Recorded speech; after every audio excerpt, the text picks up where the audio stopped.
All right, let's see if it's just going to feed this puppy through, or let's see if I have to trigger it because it seems to be different all the time. So what is going on? My name is Nick. Welcome to another episode of Nimin Live, the #1 place on the internet to learn about YouTube, network with other YouTube content creators, and have an awesome time doing it. I want to let you know, if this is your first time here, that this stream is brought to you by TubeBuddy, the #1 browser plugin for YouTube content creators. So if you are a YouTube content creator, you need to have TubeBuddy installed. You can do so at tubebuddy.com/Nimin, and you can install it for free and see what TubeBuddy can do for you. You'll want to upgrade, but if you want to, just get started with it and see kind of what it does, then in that situation, you definitely want to install TubeBuddy right now. Actually, you can just go and install it right now. And if you are a regular here in these live streams and you know that this is going to be a good time, you know that you're going to learn a lot of stuff because you're here every week, make sure you give this video a thumbs up so that so that other people, as they're coming into the stream, they can see that we got some positive activity going on here. So before we get into the questions, because what we're doing here in this stream today is we are answering your YouTube questions. So if you have a question about what you're doing on YouTube, make sure that you put it in the form down below in the video description. If you're on a mobile device and you can't see the description right away, you might have to just click on the little down arrow that is right next to the video or right next to the title in order to get down to the description so that you can get your question answered as well down there in the description. So what else do I got for you? Okay, so I just want to give some shout outs really quick. Doug Hoosen in the house. What's up, dude? Nice to see you hanging out in here. We got Viper, the man about tech. What's up, dude? Nice to see you here as well. Eileen Smith, what is going on? Sweeney Dunstan, nice to see you here as well. Joel, sorry about that. I hope that you are doing well. Also, Paul Peck Drywall Tube in the house. Really quick, folks, I just want to say high five and fist bump to Paul Peck Drywall Tube for officially crossing 100,000 subscribers on his YouTube channel. So we've got, has Daniel Patel crossed it yet? So we had D cross it. We had Paul Peck Drywall cross it. And Daniel Patel, I think, is next up if he has not crossed it already. So I'm going to look right here. And he's at 99,000. So he might actually cross it while we are here on the live stream today. So I'm just going to go ahead and get that page open so that we can give him a big high five and fist bump once he crosses the live stream as well. I actually have a link to Daniel's channel down in the description below. It's the one about learning about Filmora. He also does some like YouTube related information as well. So definitely check him out, right? Because, he's getting ready to cross 100,000 subscribers. He's getting ready to get one of those play buttons. And, that's awesome. He's been grinding it out, putting in the work, and, high five and fist bump to you, Daniel. So ASMR Dream More, what is up? Nice to see you in here as well. So basically what we are doing, if you are just joining us, is I'm answering your YouTube questions. So again, if you have a question about what you're doing on YouTube, make sure that you put it in the form that I have down in the description below. I answer those on a first come, first serve basis. So just make sure that you have your question down there, and we are going to get into the questions here in just a moment. So basically, we'll just get into it right now. Let's just start right now. Let's just go ahead and just get right into the questions. So the very first question that we have is from Anakin Ketchum. And before I get into Anakin's question here, and I just want to say, Anakin, dig the name, thinking Star Wars here. But basically, I know that I have some other people joining me today. I know I have at least one. I'm not sure if I'm going to have more than one, but today is a group live stream. So we're going to have some other content creators come on here as well later on in the stream. So I just want to let you know that so that you can, hang out, make sure that you are sticking around for that, because I'm going to be dropping that link in the Facebook group here in just a moment after I answer just a couple of questions. So the very first one here is from Anakin, and Anakin asks, they do things on a phone. They do anime, cartoon, and sci-fi on the channel. And the goal of the channel says, I want someone to see my video and become a fan of the show because of me. And the question is, how do I get 100 subscribers? Okay. So if you want somebody to become a fan of the show because of you and you're doing animation, they're actually going to be becoming a fan because of the animations, right? So they're going to enjoy the animation content. So your job as a YouTube content creator, if you have no subscribers and you're trying to get that ball rolling, this is for everybody. If you have 0 subscribers and you're trying to get that ball rolling, or if you have 1 million subscribers and that ball's rolling already, the goal of your videos needs to be to create an a satisfactory experience or an enjoyable experience for the people that are coming into your content. In other words, you need to learn how to be able to keep people watching for a fair amount or a competitive amount of time on your videos. And once you do that, then your videos are going to start getting shown to more people on the platform. You also need to do the other things as well in terms of, you need to be generating comments and likes and just activity on the channel. People need to be subscribing and people need to click on it. But at the end of the day, it really comes down to the content that you're putting out and making sure that you are putting out content that people really dig. And that is how you get your first 100 subscribers. So, it's like people will do things, and I want to let you know how many people here actually, just give me a hashtag, me if you have, less than, let's say 500 subscribers. Give me a hashtag me, just so I know. I'm actually going to rearrange my screen here so I can get more of this chat in here because the StreamYard one isn't doing that fantastic. Pop out chat. Booyah. Yeah, so if you have less than 500 subscribers, okay. So for all of you that just put me, so one thing that I want to let you know is that a lot of people, because they're trying to get that initial momentum going, right? They're trying to get that initial ball rolling, just like you are. Because a lot of people are trying to do that, they often will go to desperate measures in order to make that happen. Because when you're trying to just get 100 subscribers, or you're trying to just get 1,000 subscribers, and that's your goal, then it makes it really easy for you to say, okay, well, I'm going to go on, in this Facebook group, and I'm going to exchange subs with this person, or I'm going to, leave comments trying to get people to come over and check out my channel. I'm going to, go into different subreddits and have people critique or review my channel in hopes to bring some additional exposure to what it is that I'm doing. I want to let you know that is the completely wrong approach to take if you're trying to get real activity on your YouTube channel. And the reason for that is because all those people, hey, Peyton Campbell, thank you for the super chat. I'm doing fantastic. Thank you. Hope you are well also. But basically, like when you are going to all of these different places on the internet and you're trying to do these things to try to get people to come and watch your videos, and they're not a good fit for your content, you're actually working against yourself in that situation. So I see tons of content creators do this. There's entire subreddits based on just this thing. And you're really working against yourself in the situation, and you're costing yourself growth because you're putting your content in front of people that don't care. And I'm going to explain from the YouTube side of why that's working against you. First, when you are doing that sort of thing, and you have people coming in and subscribing to your YouTube channel that are subscribing just because, you had a critique, or just because, you were participating in a sub exchange or something like that. When you're doing that sort of thing, those people are subscribing to your channel. They might even have watched one of your recent videos.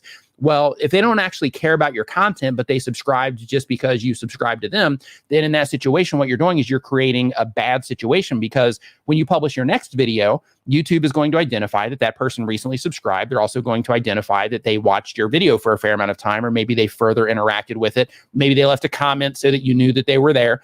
And then what happens is YouTube serves your video to those people. They show your video to those people when they log into YouTube or next to other videos on YouTube.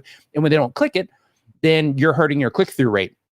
And when you're just getting started and you're just learning how to get people to click, and you're just learning how to get people to watch your videos for a longer period of time, what you're doing in that situation is you're working against yourself, because those handful of impressions that you're getting are putting your videos in front of people that are not going to click on them. Like just by default, because they subscribed because you asked them to, not because they actually, want to be involved in what it is that you're doing, or because they enjoyed your content. So what you're doing in that situation is you're having your video show up in front of people that don't care about the type of content that you make. They don't click on it. YouTube identifies that people are not clicking on the videos when you upload them, and then they stop promoting that particular video to people because people are not responding to it. So it's really important to make sure that you stay laser focused on trying to get the activity happening naturally on YouTube, instead of trying to, use all of these other use all these different methods that can end up working against you and actually stunt your channel growth to where you're not even going to give yourself the opportunity to get that 100 subscribers or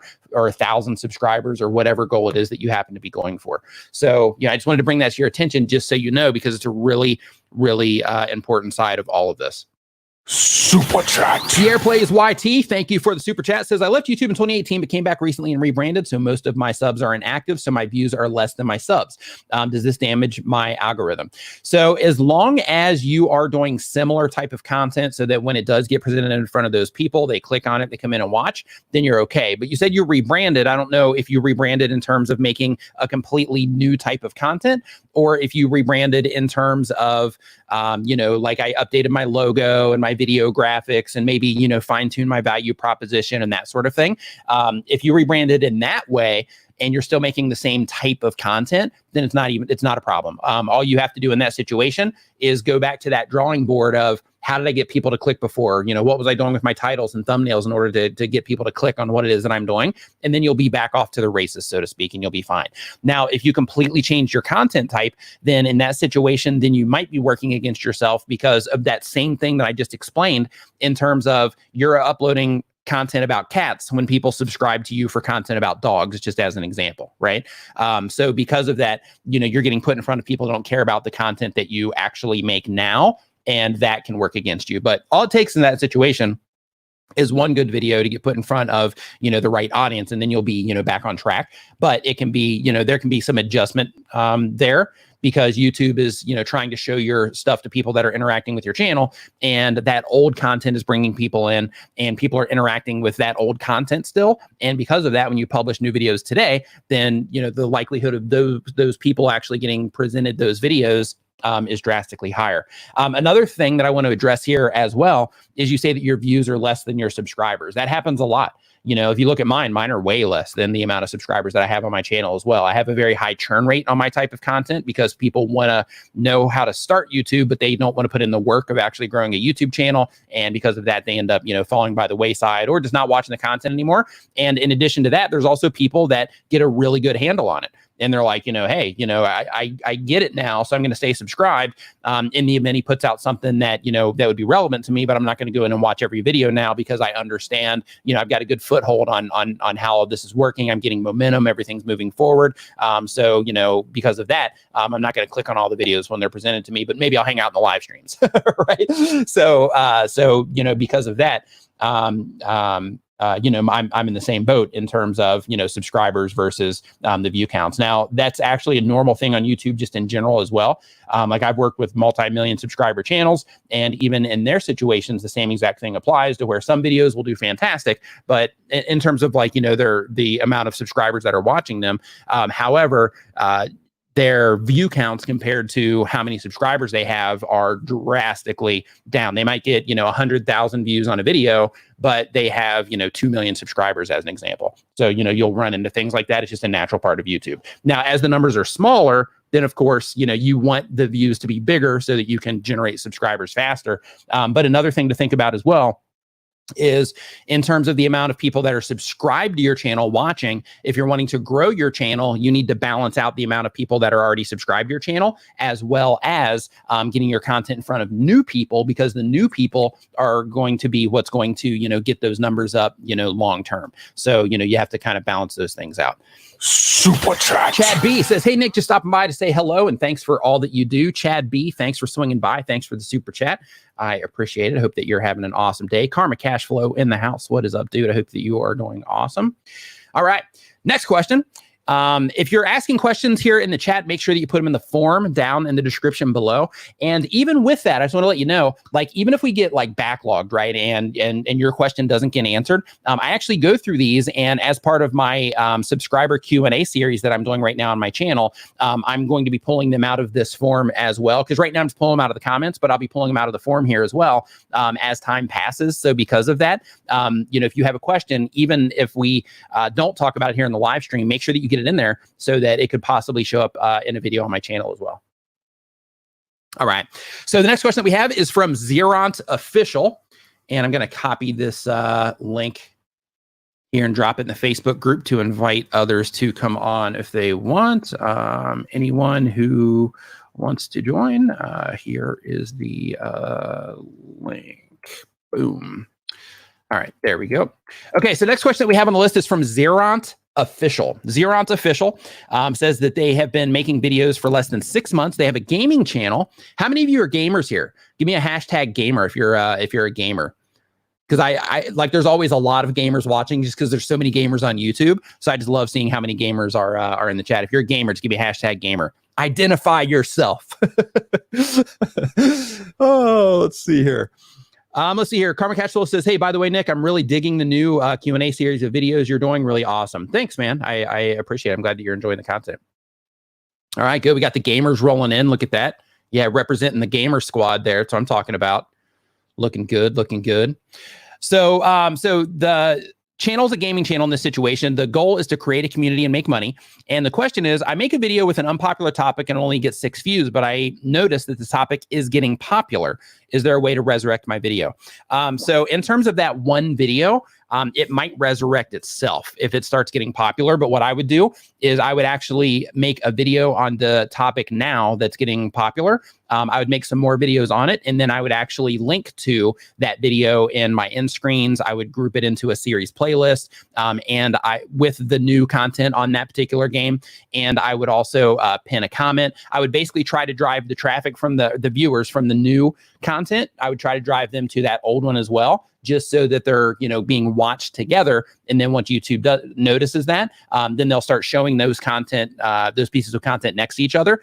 And you can also increase your likelihood of YouTube identifying that they watched this video. A lot of people are watching this one and they're enjoying this one, but this person just happened to watch this one, so maybe they should see this one, right? So that's what I would recommend in that situation. Super chat. Ron Henry, thanks for the super chat, man. Says, implementing all of your advice has helped grow my channel from 2,800 over 6,800 quality subs in less than 45 days. Thanks for all of your help, Nick. High five and fist bump to you.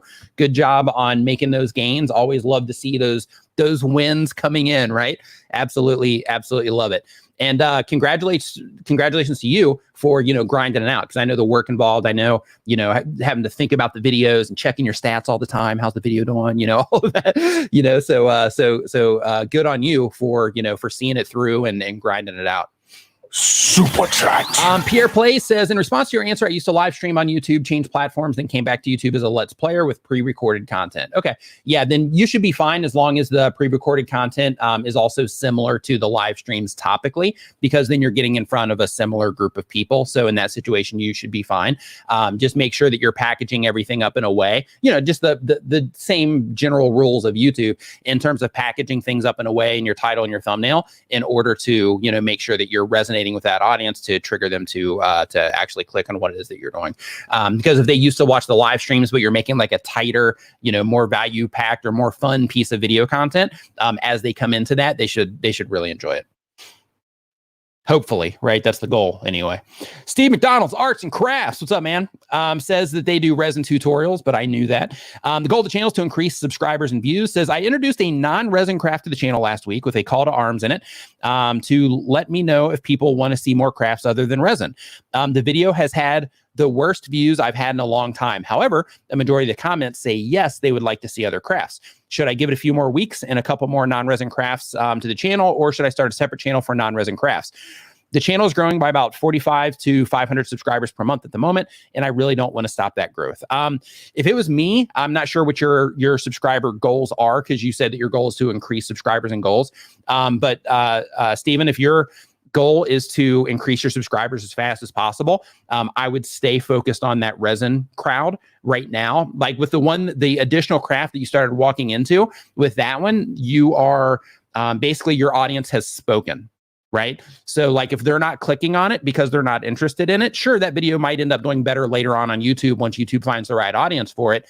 But then you're going to start kind of mixing up your audiences with people that care about one craft and people that care about another, which then is going to negatively impact each of the videos as you publish them. So because of that, I would personally recommend that you stick with resin so that you can be the resin guy on that channel. And then for the other craft stuff, I would move that to another channel. If it was me personally, that's what I would do. All right, next on the list. Hey, Steve McDonald's Arts and Crafts, man. Just so you know, you can ask this stuff in the members only Facebook group as well. Peyton Campbell says that they do every other day content. It's a gaming channel. The goal is to entertain the gaming simulation community. Nice. Says, hey, Nick, my question is, how can my final 7 subscribers, I'm currently at 93. Also, how can I get that final 7? Same way you got the 93. Is it better to upload 2 times a week since I have a small YouTube so my videos have time to reach people? Thank you. So in terms of your upload schedule and your videos having time to reach people, you're already doing every other day. So one thing that I would think about is, like, if you're just getting started, which I think you are, if you are, yeah, you are, because you're at 93 subscribers. If you're just getting started, then I recommend that instead of uploading every other day, that you spend time on videos. And then after that video is finished, you actually spend time like looking to see how people responded to that video, and you get into that habit. So if you're doing every other day, maybe take it to like 3 times a week. And in that situation, spend, the extra time that you would spend making and, recording and editing and all that with the other video, spend that time looking to see how the videos that you created, those 3 videos that you created in the week did, see how the videos in your back library did, but basically spend that, that extra day, spend that in your stats trying to get a handle on how your audience is responding to different things. Because here's what happens. Once you start digging into your stats, then in that situation, what you're going to find is you're just going to start noticing things over time. I mean, you're going to accelerate it if you start taking notes, but you're going to start noticing over time, this is interesting. When I do these things, then, my stats reflect this in terms of how my audience is responding to it. Then you start digging into all of your analytics, and it's going to give you tons of insight into the things that, the people that are watching your videos, the things that they dig and the things that they don't, in terms of the things that they click on, the things that they keep watching versus the things that they don't watch, and that sort of thing. Super chat. The Skiff Wanderer, thank you for the super chat, says, what are your thoughts on sharing your videos in Facebook groups that are centered around the same niche topic? I think that if you are sharing your content in a place to where the people that are in that particular group would be likely to watch your videos and click on your videos on YouTube if they were just shown to them on their homepage and they weren't on YouTube looking for them, if that is the group, then absolutely, I think you're fine there, because those people are a good fit for the content that you have. One thing that I would recommend that you do is I would make sure that when you do post in there, that you're not just like posting and leaving, but you're actively participating in that group on a regular basis so that you get known as that guy that's in the group that also has a YouTube channel with a lot of great content on it. That's a great fit for everybody in the group. And the big win with that one, okay, Doug, I will scroll up and I will find that. The big win with that one is you're in addition to taking subscribers to your channel, you're also getting known off platform for the type of content that you make as well. And you're kind of embedding yourself in the community around the type of content that you make. But one thing that you want to do as you're doing all of this is inside of your analytics, you can actually see through your external traffic sources where you're getting traffic from. So if you're not sharing on Facebook now, and then you're like, I'm going to start adding sharing to Facebook as part of my strategy to get, some of that audience to come over, then what I want you to do is I want you to, at the end of the month, after you've been doing that for, the last 28 or 30 days, then what I want you to do is I want you to go into your analytics, look at your external traffic sources at the channel level, and see if the effort that you're putting in there is worth it, in terms of, is it worth it to even be sharing these videos there? Because, I just had like a few people come over. It's not even worth it, to where I could spend that time just, maybe writing, 10 more titles that I could choose from when I'm publishing a video, right? So because of that, as you're sharing the content out, just pay close attention in your stats to see if it's worth it, because it's really hard to get people to go from Facebook to YouTube, from YouTube to Facebook, from all these different platforms to all these different platforms. So because of that, I would definitely make sure that you are in your stats and that you are making sure that you are, that it's worth it for you and that you're driving enough traffic from Facebook to actually keep doing it. Okay, let's see here. Now I need to go here. Let's see. I missed the super chat, so give me un momento, por favor. So while I'm waiting for this to load, Super Gemini chat. Gaming YT says, how do I add a forum/page for community to chat in, which also has my schedule, something other than a Facebook group and website? Well, a Facebook group is a fantastic way. A website is also a fantastic way, but you can also use something like Discord. Discord's a really popular option for people to where basically they set up like a Discord channel, and you can, let people know that it's there. And if they want to, have conversations with you and each other, then they can go there. We had one, but with the one that we had, it's still there, but, we're not that active in it just because, we're not active on Discord just in general. But, there are some people that are still active in that Discord, but it's a great platform or it's a great option for you if you are, trying to do that. And especially in the gaming community as well. And as your channel grows, you can do fun things as well to where, like if somebody's a Patreon, then you can give them like a certain level of private access inside of Discord and things like that as well. So, you can integrate different things that way. Let's see here. Fundy Cuties and Creatives, thank you for the super chat there. Let's see here. It's today the 20th. It is. Oh, looks like we had a bunch come through. Okay, so Hugo Johansson, thank you for the super chat. Your message there seems is deleted. Peyton, we got that one. We got Pierre Plays. ASMR Dream More says, please talk about momentum, how to recognize it. Basically, how to recognize it is you can see it visually when you open up your analytics. You'll see that you're going like this, and then you'll see things start to go like this, right? And then when you see things start to go like this, that means, when you're starting to get that growth and your baseline starts increasing on a regular basis. And what I mean by your baseline is like over the course of like a week or over the course of like a 28-day period, you have, like the lowest views that you possibly get on your YouTube channel, right? So like, let's say last month, you got, 100,000 views, just for easy math. Let's say you got 100,000 views on your YouTube channel. Well, if this month you get 120,000 views on your YouTube channel, and then the following month you get 150,000, then in that situation, you'll be able to notice that momentum taking off by, big chunks of view counts. If the lowest amount of views that you get, not in total, but the lowest amount of views that you get goes from like 100 to 120 to 150 to 200, right? And you just keep climbing that ladder. That's what momentum looks like. And typically when it comes to momentum, a lot of content creators will just think in terms of the numbers on YouTube, but other things that can help you generate momentum as well is actually momentum in developing your skill sets and the activities that you're doing. So for example, think of it as kind of like skill development and habit building. So if you are trying to generate momentum on YouTube, well, of course, it comes from people coming into your channel as well, and you can see all that reflected in your stats. But one of the things that can also help that get reflected in your stats is you start in perfecting your ability to write better titles. You start perfecting your ability over time to, write better thumbnails. And then now, right, a few months down the road, now that you've learned how to write better titles and thumbnails, then you're able to connect with people from the outside where they have no idea what's in the video, but you're able to connect with them in a stronger way from the outside, which then is going to end up being reflected in your stats as well as you develop the different skills as you move along. Super chat. John Lano, full-time voice talent, says, starting up content soon to help voice talent build a successful voiceover business. Should I start a new channel away from my already uploaded portfolio content?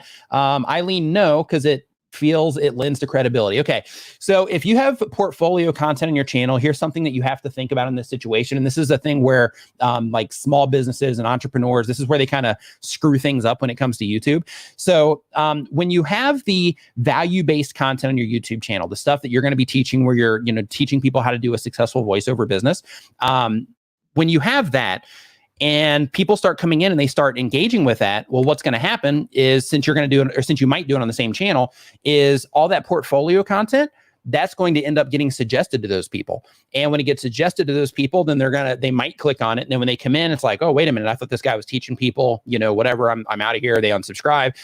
And they also might not even click on it based on exactly how you're packaging up the portfolio content. And really that portfolio content doesn't add any value to them. It adds the value to you. So what I would do if that was me, is I would actually start a new channel that is all value-based and then reference your other channel, you can just put it in your video descriptions. You can even have it on your channel page over in the sidebar to where it's like, see my portfolio here, see my portfolio of content here, so that you are still letting people know that it's there, but it's not part of your main channel. And, another version of this is companies will do a similar thing to where they'll put like just a bunch of testimonials on there. And it's like, people don't go into YouTube, they'll go on YouTube to watch reviews, but they won't go, like very, very low amount of people wake up, sit in front of the computer, you hop on their phone, and they're like, man, I really hope I run across a good testimonial today. Right? So the same exact thing applies to your portfolio work as well. So if you're going to be making value-based content in terms of teaching people how to do things, then I would focus on that instead of having the other content on the channel. Another thing you can do too, just as a quick side note, another thing you can do in that situation as well is you can also have a playlist that you put together, that you put it like on the voiceover page where you're teaching people how to do the voiceovers. Then you can actually take a playlist from your other channel that is the portfolio channel, and you can actually put that, let's say, at the very bottom of your channel homepage as well, so that as people are scrolling down, then you also have that playlist. Hey, listen to my portfolio, and then they have a direct way to get to your content that way as well. So basically, you would create all the ways that they can get to you or get to that content, but it would be from a new channel. That's the approach that I recommend that you would take. Okay, I saw a bunch more come in, and I'm going to refresh and then get to these here really quick for you.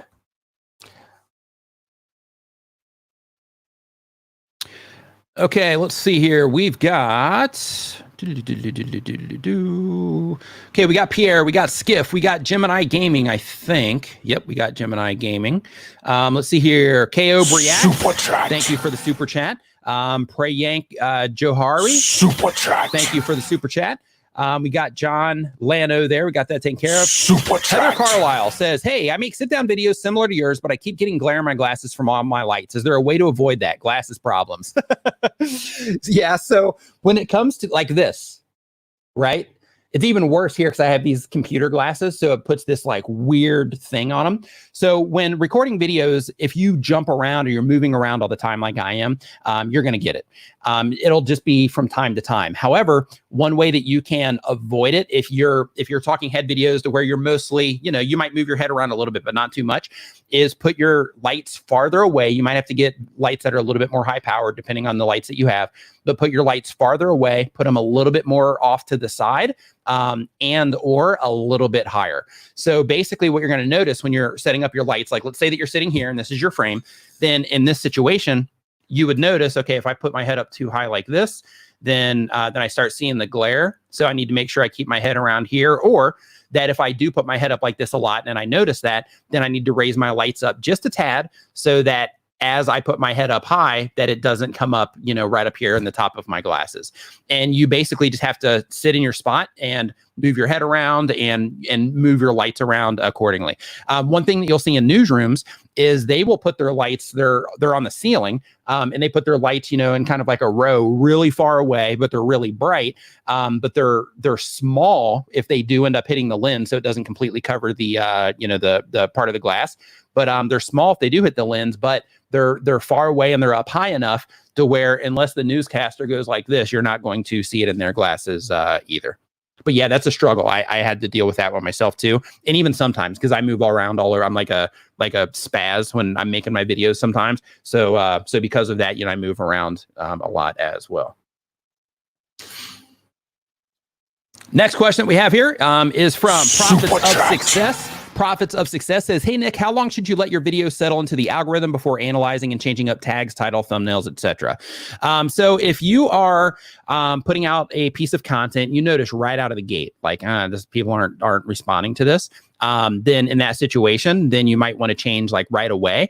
But planning things out will prevent you from having to do that. Like digging into your stats, figuring out the things that people click on more and things like that will prevent you from having to do that a lot. But if you do notice right out of the gate, like, hey, it's been like 2 hours and people just are not, there's not getting into this. It's been 3 hours. There's not, clicking on it that much. Then you might want to, sit there and retool it a little bit. But then once that happens, then just give it time. Because sometimes if you just leave a video alone, it might take 28 days. It might take 90 days. But, you can see some videos that'll come up, later. So because of that, tweak them. right out of the gate if your audience isn't responding to them, and see if you can get a better response there. And then just leave it alone for, anywhere. I mean, depends on what you're doing. But if it and with my content and when I'm working with people, we typically do 28 to 90 days and before we actually go in and start making changes on things.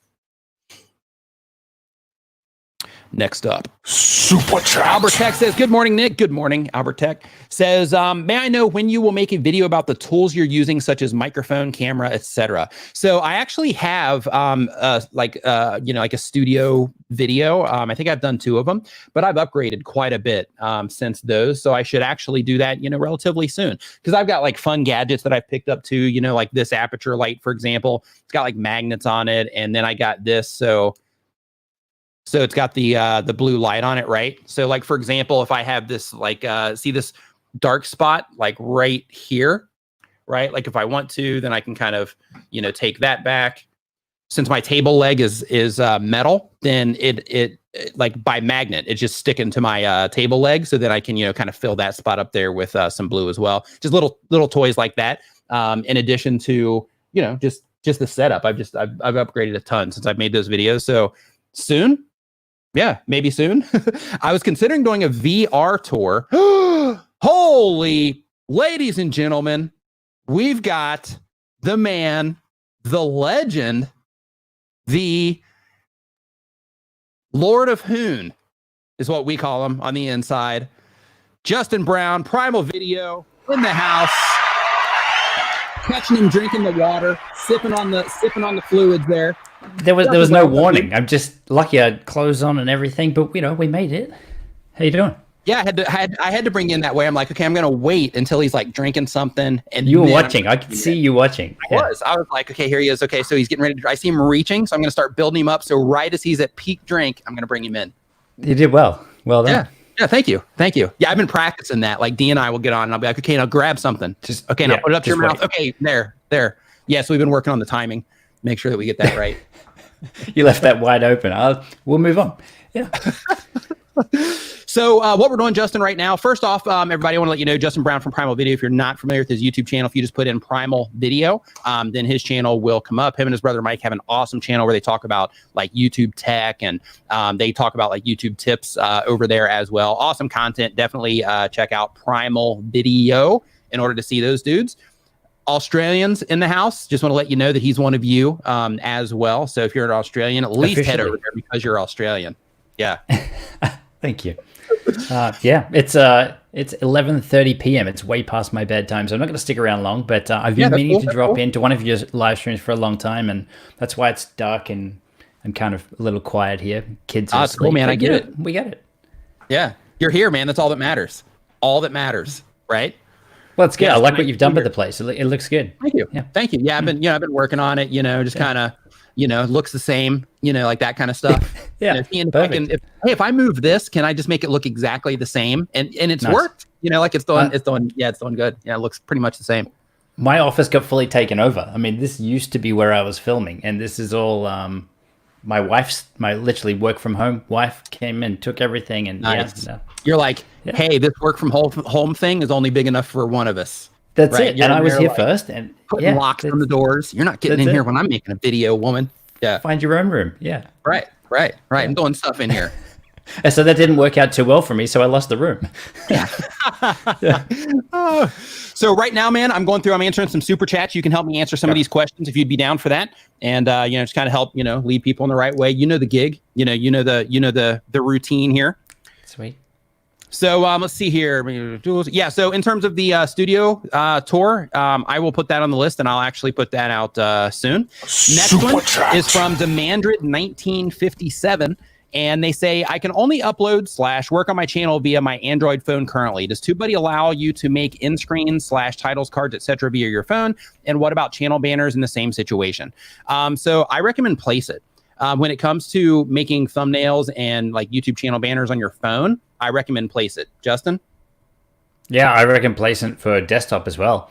It's ridiculous what you can create in there for next to nothing. It's it's awesome. That's my top recommendation. We've got a few videos out on that, and I see the U and D as well. This is awesome. I mean, it's Absolutely. So cool when you find a service that just makes everyone's life so much easier, and it's like, all right, everyone, just go there. Yeah. Just go there, right? Stop messing with all the other stuff. Super chat. Tax Shack, and that's placeit.net, by the way. I think I have a link down in the description, but if not, just go to placeit.net.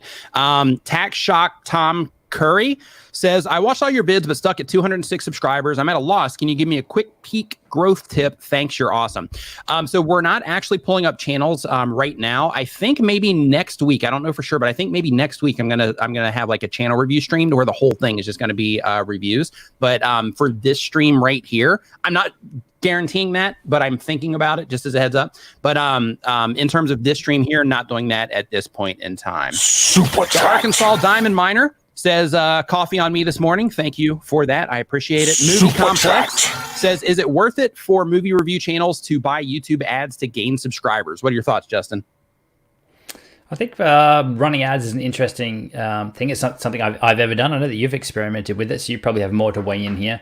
But I have heard a lot of people that have, and I don't know if you had this experience, where people have, say, had a baseline of traffic, and then they've spent money on ads, and ideally that baseline of traffic has gone up. You'd hope so if you're spending money. But what we've also heard then is that once they've turned off the ads, that their baseline is actually lower than where it was before. Now, we have spoken to our YouTube partner manager, and she kind of said, look, if you're going to be running ads, it's obviously don't run ads. But she suggested if it was for our primary channel that we would maybe test it first from a secondary channel or a secondary Google account, just so you're not playing with that organic traffic as well. But no, I don't have any personal experience with running ads. Yeah, and another thing to think about too when it comes to ads is it's important to be able to get an organic response as well. So if you're looking at it like, hey, I'm trying to do this so that I can gain subscribers, like I'm just getting started and I'm trying to do this to kind of fast track my YouTube goals, it's really important to make sure that if you are going to run ads, that before you do, that you can get an organic response as well. Because if you can't, then you're going to run into a situation kind of like what Justin's talking about, to where, you know, you're going to spend all this money on ads, and of course your numbers are going to inflate just because it's getting it in front of, you know, a lot more people. However, if you can't get that organic response to happen, then what's going to happen then is that next video that you publish once you turn your ads off. Well, if you haven't developed the skill of making thumbnails that people click on, making titles that people click on, and being able to keep people watching your videos naturally or organically, then in that situation, as soon as you turn that faucet off in terms of the ads, then your channel is going to go right back to where it was or worse, because then you're going to have YouTube showing your videos to all these people, instead of just showing them to like a small sample of people for that natural organic, you know, growth on your channel. They're going to be showing it to this larger batch of people that have just recently interacted with your channel because of your ads. And those people, a lot of them won't click on it if you haven't developed those skills yet, which then will show YouTube, hey, these aren't the right people for this content, even though they might be, because you targeted them, you know, in a clever way when you're actually targeting your ad. So because of that, it's really important to make sure that you can get some type of, you know, organic activity first before you even consider YouTube ads, in my opinion. And I would say with ads as well, for me personally, if I'm going to spend money on something, I want to see that I have a direct return on it. Yes. And a view on a video isn't direct enough. I don't think. Like, I would be, okay, if you got an ebook or something that you can spend X to make Y, that probably makes a little more sense to me anyway.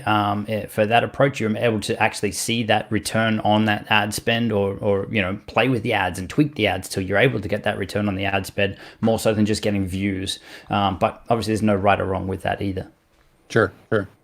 So next one that we have on the list, hopefully that was helpful for you there, Movie Complex. Warzone with Nate says, how can I gain views on a gaming live stream videos on YouTube after stream is over and video uploaded? Love the content, man. So Warzone with Nate, first off, do you have any thoughts on this one, Justin, or do you want me to take it? You can take it. Okay. So when it comes to live streams, it's really important for the replay to consider exactly what it is that you're doing in terms of the type of live stream that you're doing. The example that I always give, and I think Benji is actually going to be coming on here later, but the example that I always give is my live streams compared to a video influencer's live stream. And the reason I give that example is because if you look at my live stream, mine are extremely loose. It takes me, you know, probably at least 5 minutes from when the stream starts to even start getting into any real content at all. And then once we start getting into that content, the conversations that we have will end up, you know, trailing way off. I cover a ton of different things over the course of the live stream instead of it being focused. So even though there's replay value there, if my video gets shown to somebody that isn't already familiar with my content or familiar with the streams, my stats have proven that people just don't respond to this type of stream on the replay at scale. right? Now, if you look at the video influencers live streams, it's a completely different experience. Even though they have some hangout stuff that they do, it's primarily focused around one singular topic, and they talk about that particular topic with whatever guests they have over the course of the entire live stream. Even though, you know, there's some offshoots here and there, they still always bring it back to that one topic. And in addition to that, there's also a lot of prep work that goes involved beforehand where, you know, they're making specific, you know, intros to highlight the person that's coming on the stream and things like that. Where this one, literally, my prep for this live stream was, oh, I'm streaming in like, you know, 30 minutes. I gotta, you know, prepare my live stream and go ahead and get it scheduled. Like that was my prep, right? So, you know, in comparison between the two, theirs makes an excellent replay because it looks, it sounds, and it flows similar to a piece of video content, where mine looks, sounds, and flows like a really, really loose live stream. So because of that, you have to already be into the content a little bit to like really, you know, get tons of juice out of what it is that I'm doing in the replay. Compared to them, you can be introduced to them for the very first time, and you're still going to get a great experience out of their replay. So in your situation, what I recommend that you do is you think through that, and you think, okay, if I'm live streaming this gameplay, I need to make sure that how I'm structuring everything in this live stream, it's going to make an awesome, or at least a very good replay for somebody that is just coming in. They're being introduced to me the very first time, and there's not a bunch of me lollygagging, hey guys, you know, this is the stream, and, you know, let me get some people in here and wait for the stream to get started, and, you know, all of that stuff that people do to destroy live streams. Like, make sure that you come in hot, start telling people exactly whatever it is that you're trying to accomplish in the game so that you can get them involved. This is what we're trying to do in the game. Let's see if we can do it, or how long it takes us to do it, or put some type of challenge to it, so that, you know, it creates a little bit of a story kind of inside of the stream that you have to make somebody actually want to stay and watch and see if you can accomplish whatever task it is that you're after. So that's what I would try. Yeah, I think with that, I mean, I wouldn't change anything else. I think you got to look at it and go, what is the experience? The experience really is for the people that are there live, to engage and interact with you. And if that's the style of live streaming you're doing, then that's awesome. That's, you know, kind of really where it came from. But on the video influencer side as well, I love what they're doing, and that they're essentially just creating a piece of content live. So if you're doing that, then you would structure it with that in mind. So you wouldn't be, as you said, hey Nick, great to see everyone joining us, all that kind of stuff. Or if you do, you keep it short and get to the content quick, and then save the Q&A and stuff for the end. Because anyone on the replay, all they're going to do is feel like they're missed out. Like, oh shoot, I wish I was on there live, I've missed it. Or where does the content start? And if it's broken up into chunks and with interaction in the middle, they're going to switch off. So yeah, it's interesting. Yeah, and technically with that on the replay too, you can have like chapters and that sort of thing these days, to where you can, you know, kind of fast track people to, you know, the content that they might care about. But, you know, like, again, it all really comes down to your approach when you're actually doing your live stream and how you're, you know, structuring everything as you go in. Super chat. Oh, you can take the super chat. No, go ahead. I was going to say, if you're structuring your live streams as well for the replay, then it's also going to make it okay. So if you're structuring it for the replay and you're cutting it short, you're keeping it short, sharp, concise. Say this YouTube video shows up in search. Someone's trying to solve like a how-to or the best X for Y style video. If they see an hour and a half long live stream, probably not going to click it. If they see a 5-minute, 10-minute video, then they're going to jump straight into that one much easier. So thinking of the content that you are creating as a live stream for the replay, but also for showing up on the platform later and getting the click is also a big part of that too. Excellent add-on. Next up, we've got Wheeling Through Life with, this one's being truncated, so I'm not sure what that says. Says, good morning, Nick. I have a Samsung Tab S6. What mic do you recommend I buy? I'll tell you what, like there couldn't be a better person on stream right now to actually answer this question for you than Justin. And I'm going to learn one of these days which way I need to point in order to make this happen. There we go. That was it. You got it. Stop pointing at me. Oh, yeah. I went the wrong way. There you go. Yeah. We can do this all night. So best microphone for a Samsung Tab SX. What do you recommend? I don't know. I don't know if that particular one has a USB-C. There's some great USB-C microphones that are out now as well. But the one that I keep coming back to, I like the Boya brand of mics. Best bang for buck as far as I'm concerned. So the Boya BYM1, if you want a wired lapel or lavalier, I think what everyone needs to realize is these days you can adapt almost any microphone to work with almost any smartphone or tablet, no matter what it is. So yes, it could be a cheap adapter. It could be a little bit more on the pricey end, depending on what gear you've got. But I like the Boya BYM1 wired lapel. I like the Rode Wireless Go for wireless. And what's my other go-to? For like a podcast style mic, something like the little Rode NT USB Mini. Where is the camera? Here. You don't need to break the bank. No one's going to go, oh, I can't watch this video. You're using the Rode NT USB Mini. It doesn't matter as long as they can hear you and see you, right? Yeah, like on that note. So basically, for a really long time, basically all the content that I created that basically, set the foundations for my channel, I used like $120 shotgun mic. It's a Audio-Technica AT875R, and it sounded great. So in my brain, I'm like, hey, if I upgrade my mic, then it's really gonna make my stuff, it's really gonna, give me that like, yeah, this is like super crispy. And I got those subscribers. It'll get me those subscribers I'm after. And I got the Rode NTG3, and for my ears, maybe an audio engineer would be able to tell, but it's like, it's a pricey microphone, and I can't even tell the difference. And I actually had problems with it because of the particular interface that I was running it through. It's fine now, but like when I first got it, I even had it to where it was like heavy on the left side. So then I would send it to Vigard and he'd have to like balance it out, and it just created a headache for me when I should have just stuck with the the Audio-Technica. So what's crazy is if anyone for gear, my background is in production, documentaries, that kind of stuff, action sports. So I've got a lot of gear when it comes to audio and that sort of stuff. Most of the videos on our YouTube channel have just been recorded with that $20 Boya microphone, just because I didn't want anyone to come back with that excuse. Oh, that's all right for you. You're using whatever microphone. It's like, actually, I'm just using a $20 one. And it's going to work on your phone, your DSLR, mirrorless, whatever. Like, you just use a microphone. Anything's going to be better. Just get it close to you, whatever it is. That's it. Even if you're doing like voiceovers or something like that with your content, and you're like, man, I wish I had a microphone for voiceovers. Literally, you can just use your phone mic, just get it close enough to your mouth, just kind of put it a little bit to the side so you're not breathing into it. And just that by itself, because it's so close to your mouth, can also create like a really good piece of audio for you. Just make sure that everything's quiet. You can even do the hack where you put like a blanket over you, and you're sitting there, talking into it that way. But there's definitely good solutions for you. Definitely. Super chat. The Gaming Pig. I like that name. The Gaming Pig says, how do you, just the visuals involved with that, right? The Gaming Pig. So, depending on how your brain works, that can go in a bunch of different ways. But yeah, I love We'll leave it open. Let's leave it open. Yeah, that's for you to decide. It's for you to decide. Says, how do you not get burnt out? Great question. So, Justin, what do you do to avoid burnout on YouTube?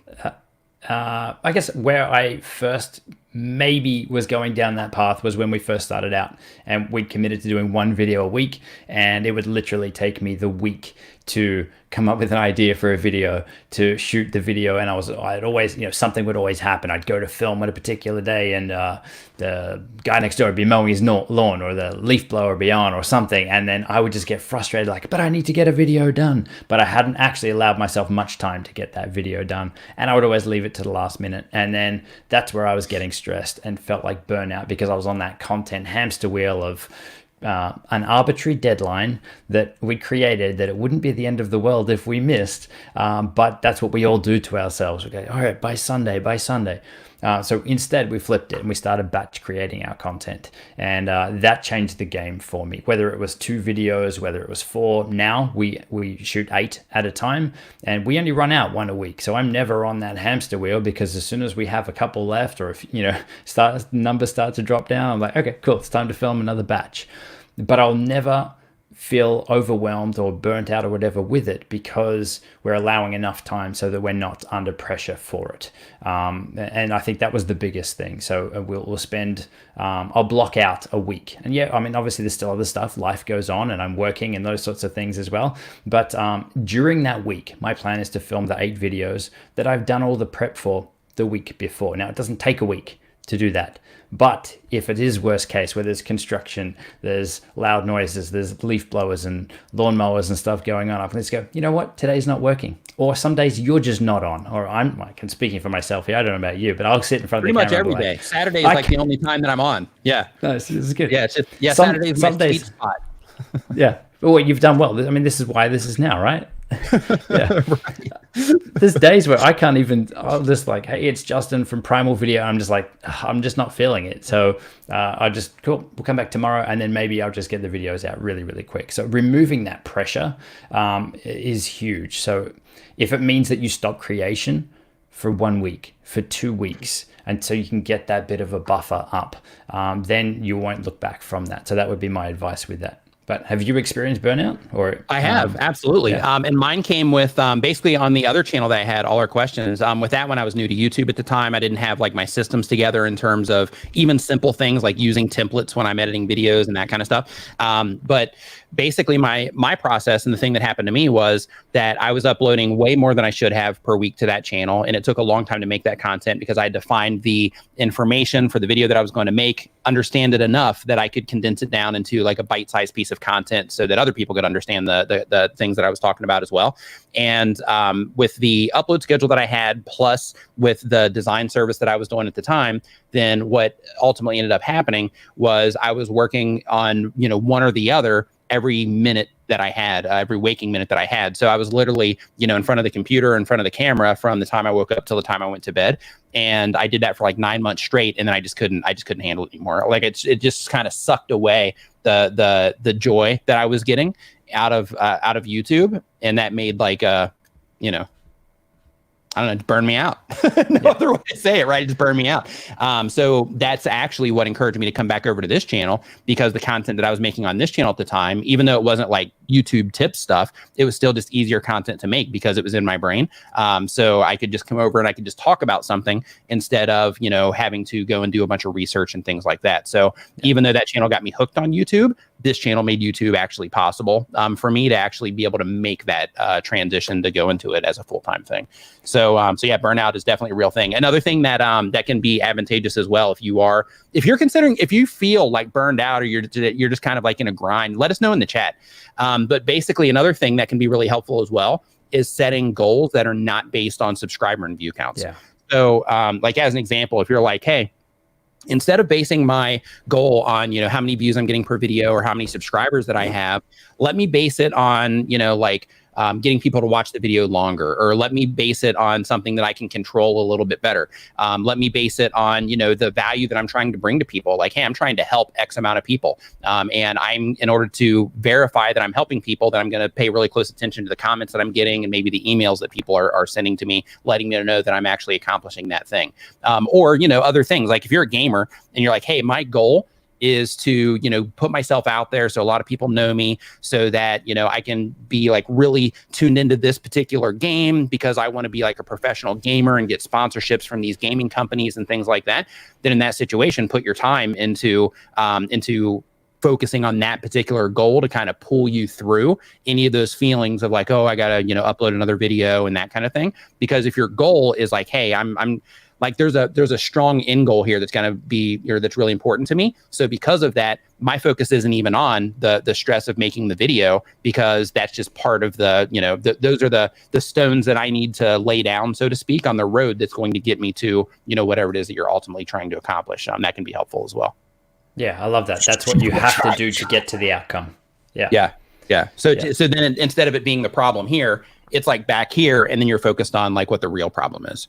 Yeah. Glamorous Lexona says, and I just want to high five you really quick just for having glamorous as part of your name. I love it. Says, do you recommend paying for video marketing? Also, I've tried making high quality thumbnails, but my CTR is still at 4. What should I do?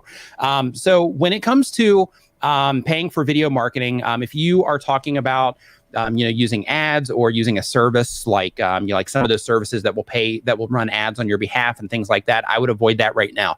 If you can't get, like I was talking about before with like we were both talking about before with ads, if you can't get the ball rolling initially and you can't get some initial activity happening on your channel, it's going to end up working against you in the long run initially. So because of that, you should get a little bit of traction first on YouTube before you start messing with video marketing and all that. In terms of your click-through rate, I encourage you to look at your click-through rate compared to the amount of impressions that you're getting, because like a 4% it gives me zero context on the click-through rate that you're getting. So if you have 1,000 impressions, then that's a horrible click-through rate. If you have 1 million impressions, then in that situation, the 4, might not be that bad for your particular, for the particular niche that you happen to be in. So, it really depends on, the amount of impressions that you're getting. It also depends where you're getting that 4% from. So a lot of people will see that graph that you see inside of YouTube, to where it shows how your impressions led to watch time. And they'll look at just the number that they see there. But that actually isn't necessarily like your real click-through rate, because other things are accounting for that number, like the click-through rate that you're getting on your channel page, which is naturally going to be higher. That's distorting that number. So what you need to do in that situation is, instead of just looking at your click-through rate as a whole, you should look at it in terms of the specific places where you're getting that click-through rate from, because you might find that your suggested click-through rate is almost nothing, but your homepage click-through rate is actually more, reasonable. It's a better click-through rate, which means that, on the homepage traffic, you might be doing okay, but you need to work on, how you're packaging your content to be more intriguing for people in the suggested column. Any tips on that, Justin? I'd say the other thing to do too is not to compare with other people. We're all creating different content, different niches. We all actually have different thumbnail strategies that work. While there's obviously some things overall that are going to work for a lot of us, there are some intricacies that a specific niche that people would resonate towards. So what I would actually say is to do is obviously do everything that Nick said as well. I would be looking at the looking in your analytics, bringing up your top videos, and sorting them by click-through rate to see which one of your thumbnails are getting the highest click-through rates, and then pulling those apart. So it's okay, well, this one's got a 10. Why does this one have a 10? And obviously you're doing your best guess here, but compare the top ones and say, what do all of these things have that maybe my 4 or 3% click-through rate didn't have? Now, obviously that's just one piece of the puzzle. Obviously you've got to be showing up somewhere on the platform before you can even get a click-through rate. Get the click, right? So it could come down to your title, what you're saying in your video as well as a massive part in ranking. So there's a lot at play, as Nick said, but it is then the analytics area is your best friend, and the more videos you put out, the more data you're going to have, the more you're going to be able to pull your best guess, or the next the next goal for you forward from there. Next question that we have is from ASMR Dream More. Says, face versus no face on YouTube. Is it easier to grow the channel if you show your face? On YouTube, it's about the content. So with a face or no face, it doesn't matter. If you're trying to grow like a community based around like your stuff, and you want people to like know you and that sort of thing, then having your face on can be advantageous for that. But you'll see animation channels, you'll see channels to where it's just like an overhead shot of something and people are just showing how to do stuff. Those channels do fine. If the people that are watching those videos are getting value out of the content, then those, then it's fine. If it was me, I mean, obviously I've done 2 channels, both of them I put my face. So of course I was going to say, if it's me, I'd use my face because I do. But if your content, like with you doing ASMR content, typically, with the ASMR content, having like a shot on the actual microphone or the thing it is that you're doing is kind of normal for that space. So I would actually research everybody in your space, and I would say, okay, the ones that are showing their faces, are they getting a little bit more attention than the ones that are not showing their faces? And I wouldn't just look at their channel as a whole. I would also start digging into videos, like, do they have any where they didn't show their face? How did those videos do? But I would really just go in and I would compare all of the videos on their channel, and you don't have to watch the whole thing, but just go and look for all the different people that you're competing against. Look and see exactly what it is that they're doing, and see if you can identify a pattern in your space of, are people that are getting or that have their faces in their ASMR videos, do they have like a higher view to subscriber conversion, as an example, or do they just get more views in general? Because one thing that you have to think about is that when it comes to the actual view counts that you're getting on your videos, from the outside, people don't know if you're showing your face or not, right? So because of that, like if you had your face in the thumbnail, they would, but otherwise they don't know if you're actually showing your face. The only thing that they know is from the outside is, this is what the thumbnail's saying, this is what the title's saying, and then they're making their decision on if they're going to click on it based on that, not on if they're going to see a face in the video or not. So that's something that happens after you've already done the important part, which is actually getting them to click on the content that you're putting out in the first place. Any thoughts on that, Justin? I think for that specific niche, I would be testing for sure and doing, like as Nick said, seeing what's working for everyone for those types of videos. And it's obviously going to be your personal preference as well. Just because everyone else is doing it doesn't mean that you don't have to do it. Right. For general videos, my recommendation is always to try and put your face on camera. So yeah, without knowing specifically your niche there and much about it, but general rule, I would say, yeah, I think as humans, we hear a voice, we want to connect it with a face, however you can do that, whether it's a photo at the start, whether it's just you on camera at the start, introing the video, and then go to the overhead camera shot or whatever it is that you're showing. I think you can build and deepen relationships with your viewers much, much quicker by at least showing your face on there at some point. And the intro is normally the easiest place to do that. And then go and show them whatever else that they need. Yeah. That's great. Like what he just said there about like deepening that relationship with the viewers. Like if they come in for the content itself and they click and they watch the content itself, the only thing that they really have to lean on in that situation in terms of like the parasocial relationship that you're making is what it is that they're seeing wherever you're cropped, or if you're even in the video at all. But as soon as you put your face in there, then you also have it to where they can come to your content. For subscribers, they can come to your content because they just like you, right? Because you start developing that actual, personality side of what it is that you're doing that they can connect to, like Justin was talking about. So I would definitely consider that. Even in your own content, like if you don't have a hang up about it, even in your own content, test it.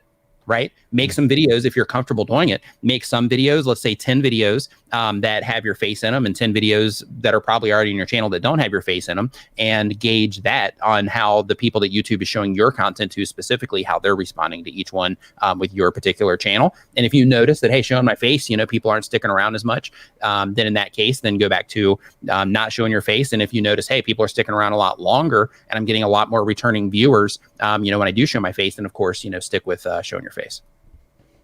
Super chat. Oh, sorry, I prematurely super chatted. I think that I think that was it. Happens to the best of us. I know, right? That was my first time though. I haven't done that before. Oh, okay. And yeah, live. that's the first time it's happened. In front of everyone. You all know one did come in. Okay, so that was close. Okay, I don't have to explain.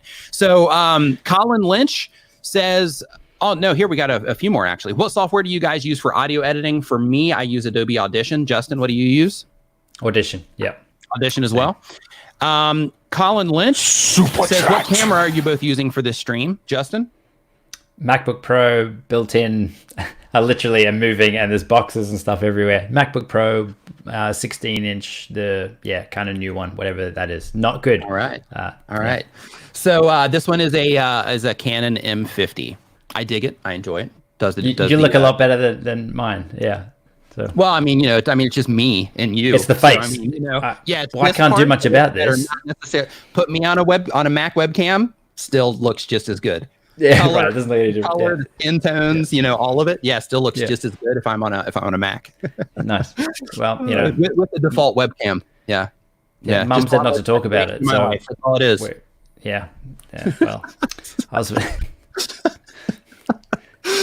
Oh, fun stuff. Okay, next up we have Gemini Gaming says, if you could give me an actual figure, how long do you think it would take a gaming channel to reach 1,000 subscribers? I'm sorry, I can't give you an actual figure. And the reason I can't give you an actual figure is because literally every YouTube channel and every creator and every piece of content that goes up is different. People that are watching are going to respond to things differently. And because of that, like I can't say, hey, if you do, these particular things, then you're definitely going to have 1,000 subscribers within a month. I can't tell you that. I also can't tell you that, hey, if you upload, 100 videos, you're going to have 1,000 subscribers. Or if you upload 10 videos, you're going to have 1,000 subscribers. I can't do that either, because it really comes down to, your ability to get people to click, your ability to keep people watching, your ability to come up with topics that the people that YouTube is showing your content to would respond to, or that the people that you're trying to reach would respond to. There's so many variables involved that you can't say, okay, from now to like this day, by this particular day of the year, you're going to have 1,000 subscribers. Like that's just not a reality. But if you had to pick a number, it's 244 days. There we go. Yep, there we go. Right there, 244 days. If we need one. Yeah, write it down. If you're trying to get that first 1,000 subscribers, just write 240. How many? 244. 244 days from today. Then according to Justin Brown, if not, you can go leave him a comment and see what's up with him. But 244 days is the magic number. So it took me, our first 50 subscribers was more than 6 months. Our first 100 subscribers was I think it was 9 months, 10 months or something. And we didn't have the strategy. We were creating the content that I'm like, this is a great video. And I put it up to YouTube without any thumbnail or whatever. And I say this because I know that there's a lot of people that are still doing this, just starting out, and they're making the same mistakes that I did, and probably you did as well. And that's where it's just having the strategy in place, not just hearing what Nick is doing. Look at what he's doing. Pull apart what he's saying in his video. Why would he be saying this towards the start? Why would he mention to subscribe just a little bit in? Like, think about what he's doing in his content and try to apply some of those things. And I think that's the stuff. Don't just copy the content. Look at why and understand the strategy behind. And there's a lot of people out there sharing their strategies. I know that Nick does as well. Most people uploading to YouTube don't have a strategy, and having a strategy around how to get your content to show up on there, how to get the click, and then obviously how to keep people engaged and watching your content. Those three things is really all it comes down to, having a strategy in place, not creating just a video and then trying to optimize it and stuff afterwards. It's going into it with the planning and stuff done up front. Yeah. So with you guys, Justin, so when you are you are putting content together, basically you do all the research on the front end. You have your title like ready to rock and roll before you even make the content, right? Yes. Yeah. We didn't start there, but we moved to that. Yeah. Okay. And that's an important part of, what he's talking about is basically just having a game plan of some kind, right? Saying, okay, if we're going to go after search, why are we going after search, and what content exactly are we going to make to get in front of people in search? And then we're going to research those search terms that we're going after in order to make sure that we, can position ourselves in a favorable spot in search. If you're trying to get, suggested next to other videos on YouTube, same exact thing applies to where you start looking, okay, here are some other videos that are happening in my space right now. What type of variation of those videos could I make? Or, what type of things could I do that would be complementary to what they're making, but it wouldn't be the same exact content, to where, maybe I'd be able to show up, next to their videos if I can title my my videos correctly and make, good thumbnails and all of that. But basically having the approach taken care of so that you can make sure that you are intentional about literally everything it is that you're doing when you're publishing content is super important. Just like Justin was talking about with his stuff, how they plan everything ahead of time. And then when they publish it, it's like, it's ready to go. Right. I was talking to somebody, Justin, and I can't remember who it was. It might've been Sean Cannell not last week, but the week before. And we were talking about actually like changing titles and thumbnails and stuff like that. And I think it was him that mentioned you and, talked about this same exact thing and said that, they had that conversation with you and that, you basically just commit. So, before you even make the video, you have your title, your thumbnail, all that stuff, you commit because you've done the research to know that when you publish this video, regardless of how it does out of the gate, you're going to end up getting long-term traffic off of this because you've, planned properly and then you've executed from there. So we don't touch a video for 3 months. Unless there's something wrong with what we're like a typo or something in there, but we don't touch the title, the description, the tags, the thumbnail. Actually, the thumbnail is a little different because we do experiment with split testing them. But for everything else, we don't touch for 3 months. We want to give it time. And that's where investing some time up front, looking at the SEO, looking at what people are searching for and the search volumes. What that gives us is a couple of things. So it tells us exactly what people are searching for, not what I think they're searching for and what I think the video should be about, but what is the pain or the problem that they have that they're looking for the solution for. So that inherently gives me the answer of what I need to talk about in the video. but also you're able to quickly identify that top search phrase, what most people are searching for to find that video, or would be searching for to find that video. I'll then use those exact same words in the first sentence of that video. Are you looking for the best video editing software on Windows 2020? Right? This is what people are typing. And that's, obviously that's one example that works for us.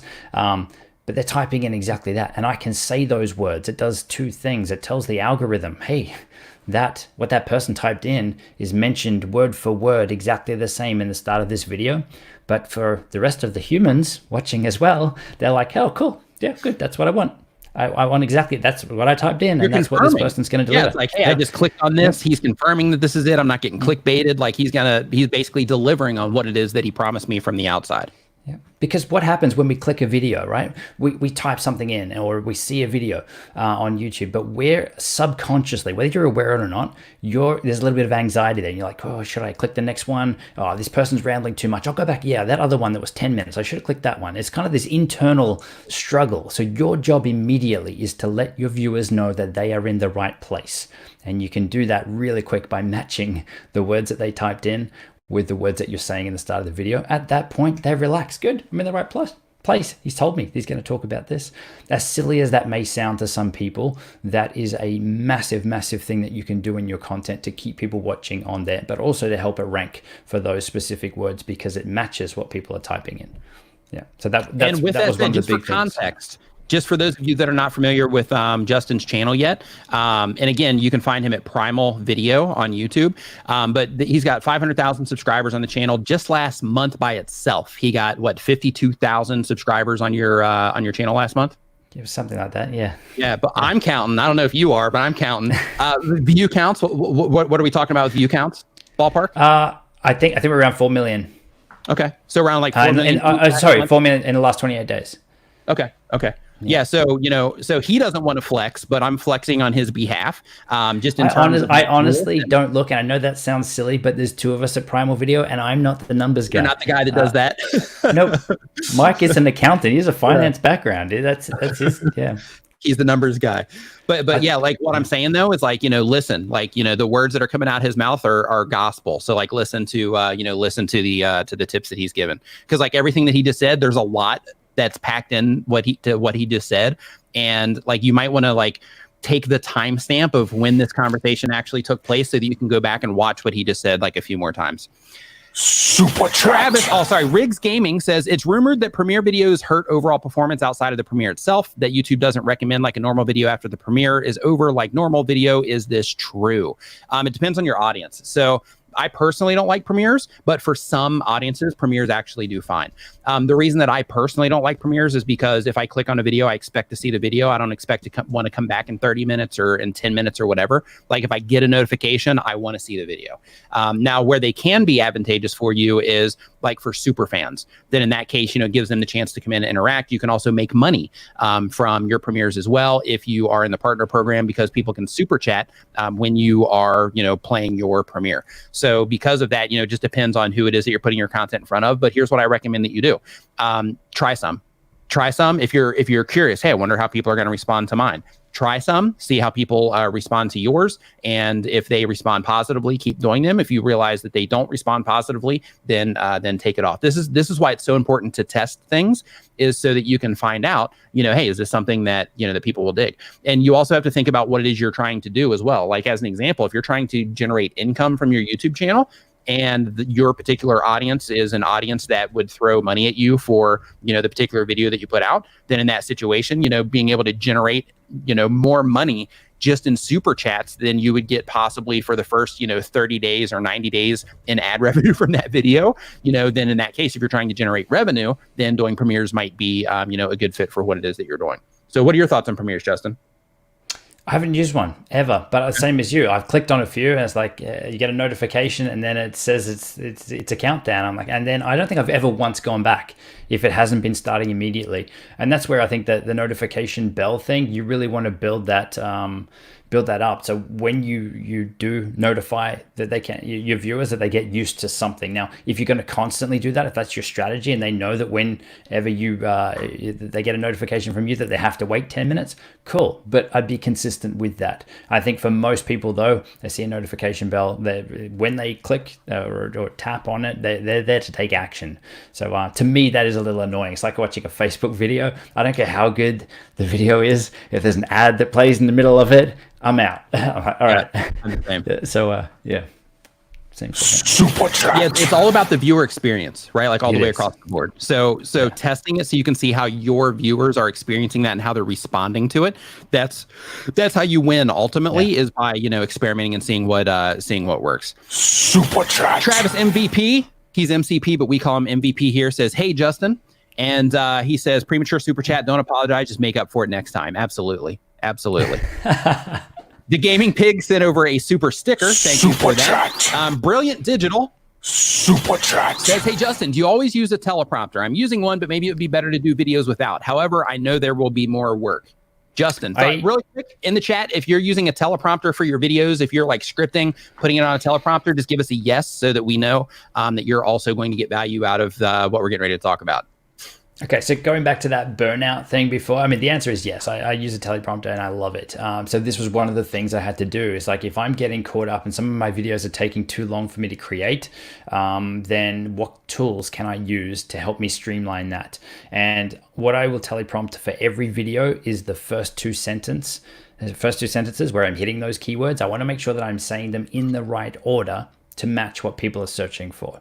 Having them round the wrong way or just ad-libbing the intro, for me, we've found doesn't work anywhere near as well when it comes to ranking those videos. So yes, I'll use a teleprompter for the start, and I will at least have dot points on there for the content. What are the pros? What are the cons? What's the price? I don't want to be thinking when I'm in front of the camera, because if I've got to stop and think about something, what was the other thing I wanted to mention? It's just wasting time. So, and it's also, then you can miss stuff. You might come back later and go, oh shoot, I forgot to add in that really important thing. I'm going to get grilled in the comments because everyone's going to say, what about this? So for me, you didn't tell us about the watermark. Yeah. That's it. You said it was free. I never said it was free.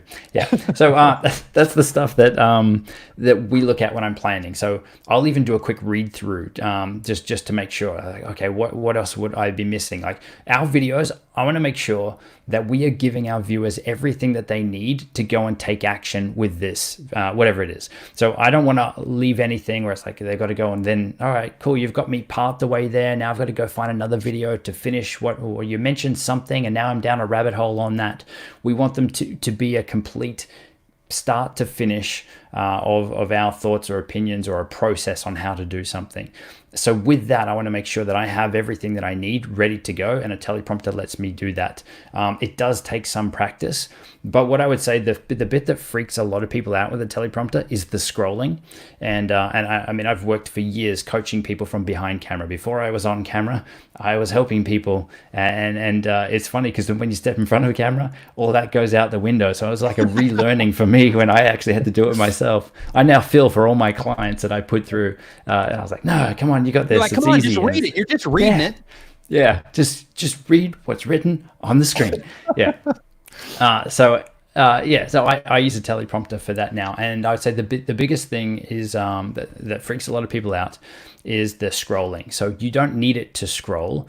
You could literally just do it sentence by sentence. And even if you have to lean forward and scroll it up a little bit, do the next paragraph. I mean, that's what editing is for. You don't need to be that one take wonder. There's only, I think it's 1% of people that are that confident and that charismatic really to press record their video, and it's done. No editing. Like, editing is there for a reason. So I would say if it takes you 2 takes to get a sentence, 3, 4, 5, whatever, it doesn't matter. Just pick the best one, move on, edit them together, and you've got your punchy video. So I love a teleprompter, and some people say that's a crutch now. You need it. And I say, no, it's a smart tool because it allows me to make videos faster. So that's my I'm on the opposite side. In contrast, I'm on the opposite side of Justin. And with mine, my thing with the teleprompters, I do think that it's a great tool. But for me personally, for my workflow, this is why you should like always try stuff. But for me, for my workflow, like I went through like the Parrot teleprompter to see if that would help me. I went through like I went and got like this big one that I could attach to my camera and stuff, and hoping that would help me. And for me, it just didn't feel right for me. And so what I do typically for mine is I just do bullet points. And then within the bullet points, I might write a few notes of things to make sure to remember. And then I just communicate naturally.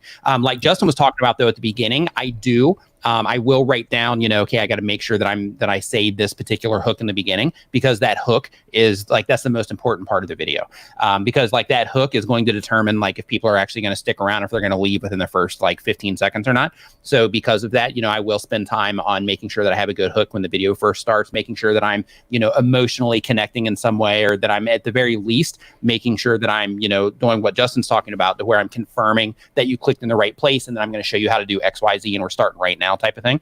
But like when it comes to the actual body content, when it comes to that though, it's bullet points, and then I freestyle around the bullet points. With the new series that I'm doing on the subscriber Q&A, that's just like read the question. I'll still do the hook on that one. I'll still write that one out because it's important. But in terms of the actual body content, that's 100% freestyle. I'm not doing bullet points, nothing. I'm just looking at the comment, looking at the camera, and then I'll just say things a bunch of times, and then I give it to Vigard, and then Vigard makes it all work out and makes me look smart. So so that's kind of how that works. So for the content piece, I do pretty much the same in that I very rarely I'll have all the things I want to say, but that would just be bullet points. So I'm not scrolling at that point. I'll just have like a section, advantages, and have them all listed, and they'll just be short form. No watermark could be an advantage that's written there. It's just something to touch on. But whether I do it quick or whether I do it slow, that it's kind of whatever comes out. But I'm hitting on those points. But where it is something that I'm struggling with, or know that I'll struggle with, or know that I really have to hit specific words, or some area that I know I'm going to ramble about, that I can condense it into a short paragraph, I just write it out first, or give it some thought first before that. So I'm going to have to love you and leave you. It is way past bedtime here. It's not the first time. All right, man. That's true. Yeah, thanks for coming on, man. I really appreciate it. Again, you can find Justin over at Primal Video. As content creators, you should be subscribed to Justin anyway, because he talks about all the tech, like the stuff that I don't talk about. Like he talks about all of that. Plus, he also talks about some YouTube things as well. So you definitely want to go and subscribe to him. Dang. There we go. Subscribe to him. I'm still working on this pointing thing. Got to point to dodge it the other way. Subscribe to him. Primal Video is his YouTube channel. So Justin, man, thanks for coming on, man. I appreciate it.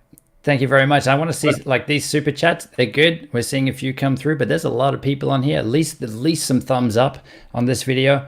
Yes. Nick is an amazing human, and he gives up a lot of time, and he's here for the right reasons. He's here to help. So big fan of Nick, and thanks for having me on the channel. Have a awesome sleep. You too. Yeah. Take care. Good. Hey, I wanted to end it awkwardly. Hey, if we can get a hashtag Hoon, because that's kind of like his thing. So if we can get a hashtag Hoon for Justin on his way out, also HOON, that would be awesome. Just as like a hey, thanks for coming on, Justin. We appreciate it. Roberto Blake says he's down to come in. Roberto, I've got the link in the Facebook chat. One day we're going to have to explain what that means, but we'll leave that for now. Absolutely. Okay. Yeah. Right. Yeah, I'm down. We can do it right now. You want to do it now? No, I can't. It's breaking up. I can't hear you. Oh, okay. Losing signal. Okay. Oh, I love it. All right. So we'll get into more of these questions here. I think Roberto Blake is going to join us as well here in just a little bit. But yeah, Roberto, the link is in the Facebook thing.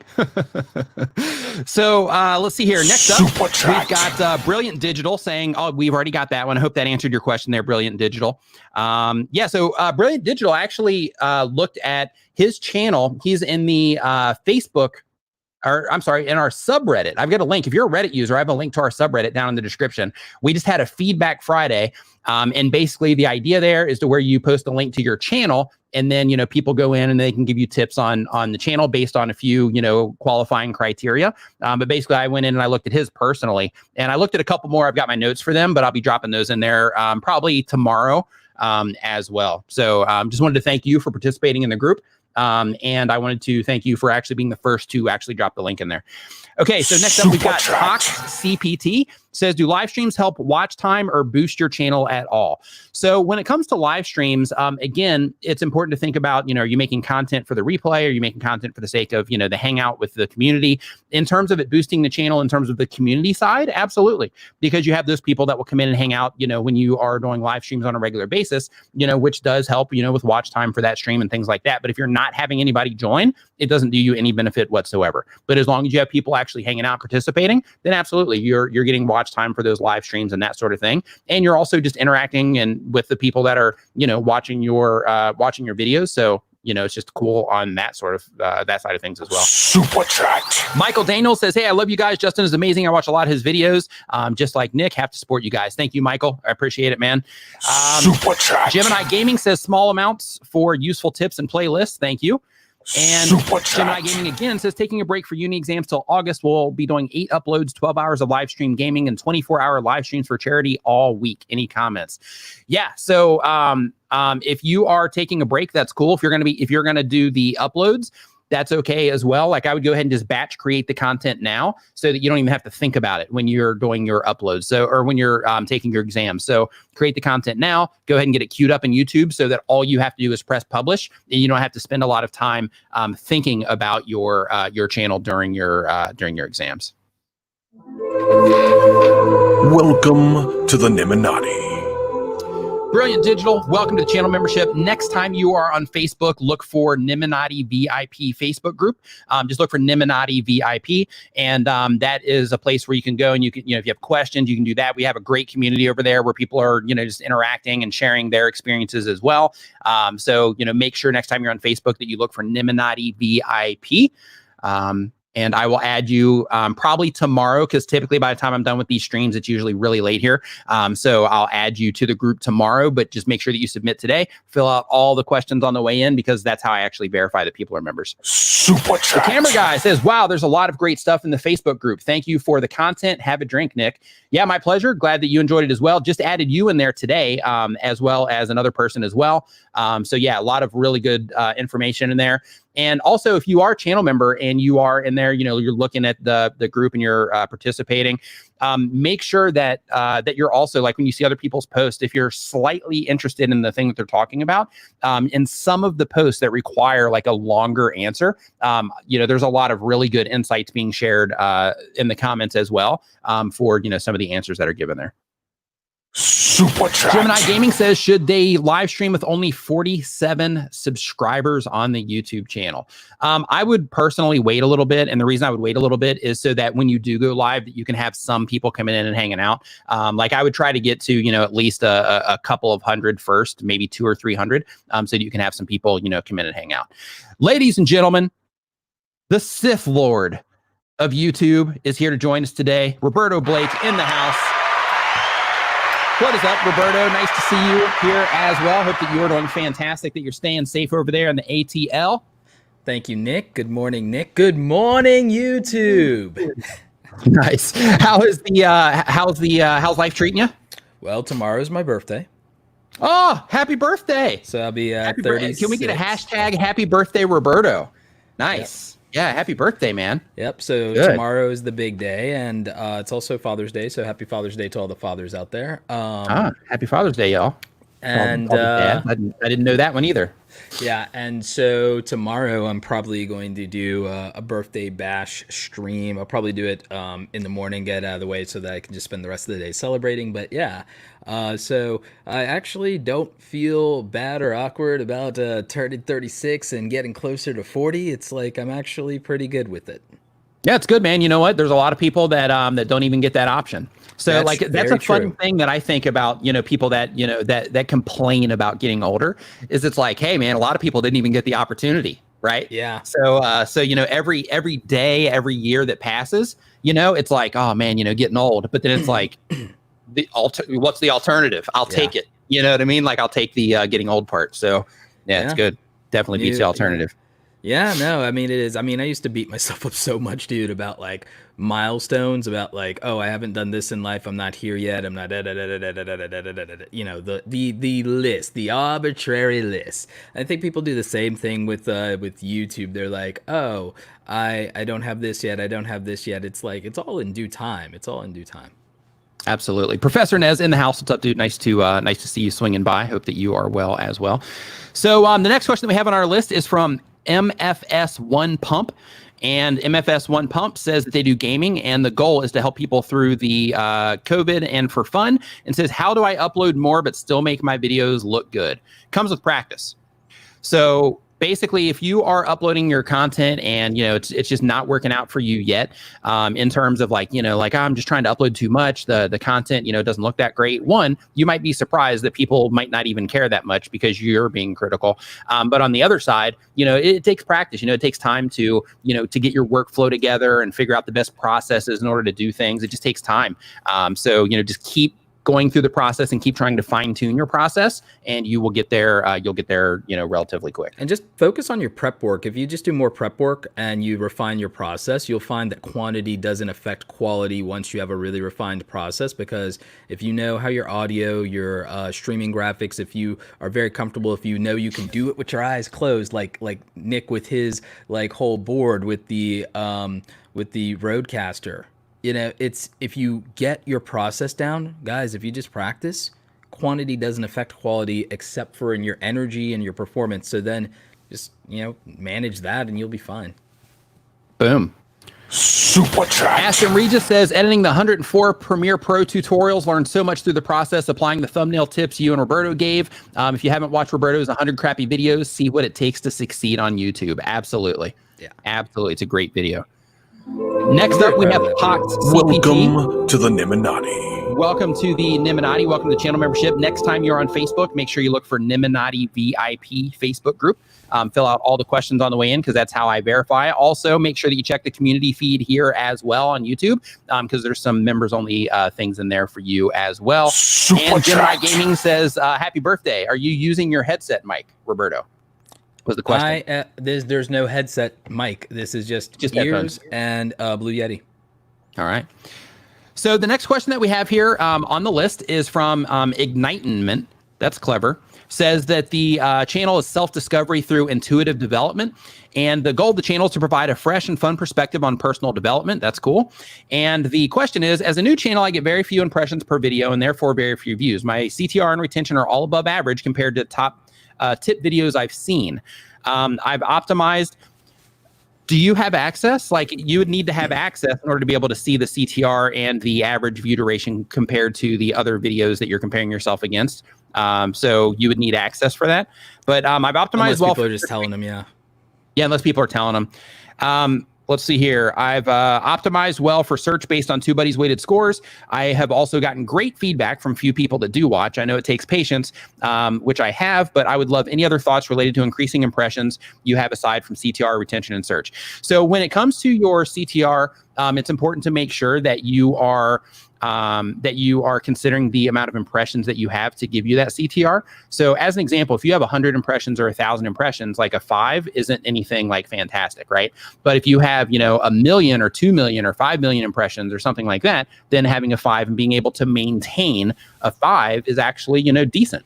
So, you know, because of that, a lot of people that aren't getting a lot of impressions will think they're just rocking because they have like a 10% on their CTR. But in reality, as YouTube tried to show it to more people, it quickly started pushing that.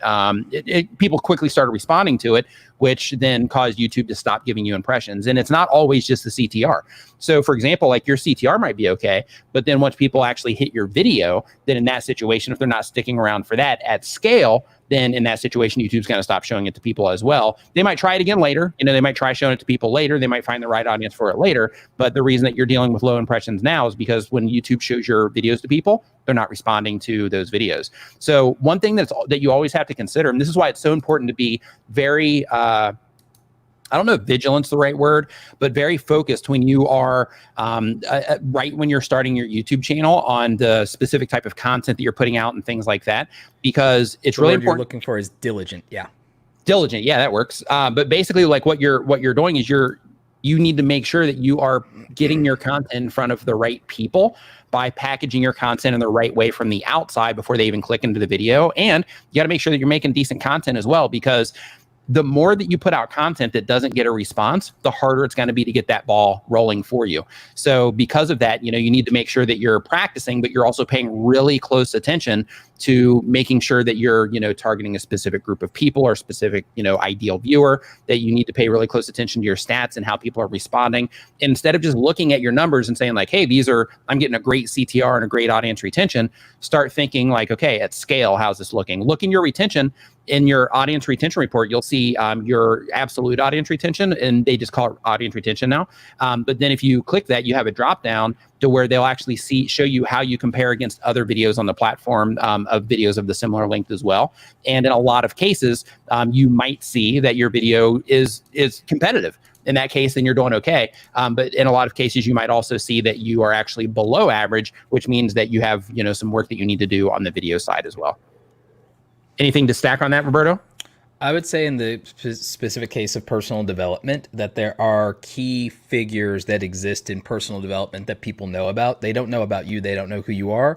So the thing is, someone interested in personal development who's watched videos in the past is more likely to click on a video that might have your thoughts on Gary Vaynerchuk, or might have your thoughts on Tony Robbins, or so on and so forth. So I would not always look at, you don't have to do that every single time, but something that worked very well in the early days for Graham Stephan when nobody knew about him as an online voice in entrepreneurship was he talked about his thoughts on key figures like Robert Kiyosaki, Dave Ramsey, and personal finance. So if you talk about some of the known pillars in your niche and give your honest thoughts and opinions on it, it's a way to introduce yourself to not only their audience, but the general public who's aware of them.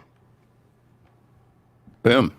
Super chat. Love audio Everybody needs an production. icebreaker. You Nick need an Roberto, icebreaker. great show as always. Sunny in the UK. Thank you for the super chat. We appreciate it. What'd you say, Roberto? Icebreakers. Always think of icebreakers. Tip for everybody, just think of like a way, like nobody knows you when you're a new YouTuber. So think about what video would be an icebreaker that they don't know you, they don't care about you yet. What do they care about? What's an icebreaker? Like in real Super life. chat. Reen Ritchie says, appreciate all the knowledge that you share as always, Nick. Also, Roberto is a hero. He is, and he's a Sith Lord, just in case you don't know. Hey, I'm surprised you have pink in the background instead of red, since you're It's a just Sith Lord. it's purple and it's CMYK actually. The whole my whole setup is actually CMYK. It's Spider-Verse. Okay. Yeah, I was thinking a little bit darker there. I'm like, hey, what kind of Sith? No, I'm just kidding. Super chat. Gemini Gaming YT says, how do I get my videos to compete with channels that have over 4 million? My titles, thumbnails, and tags are all right, but still don't get enough audience.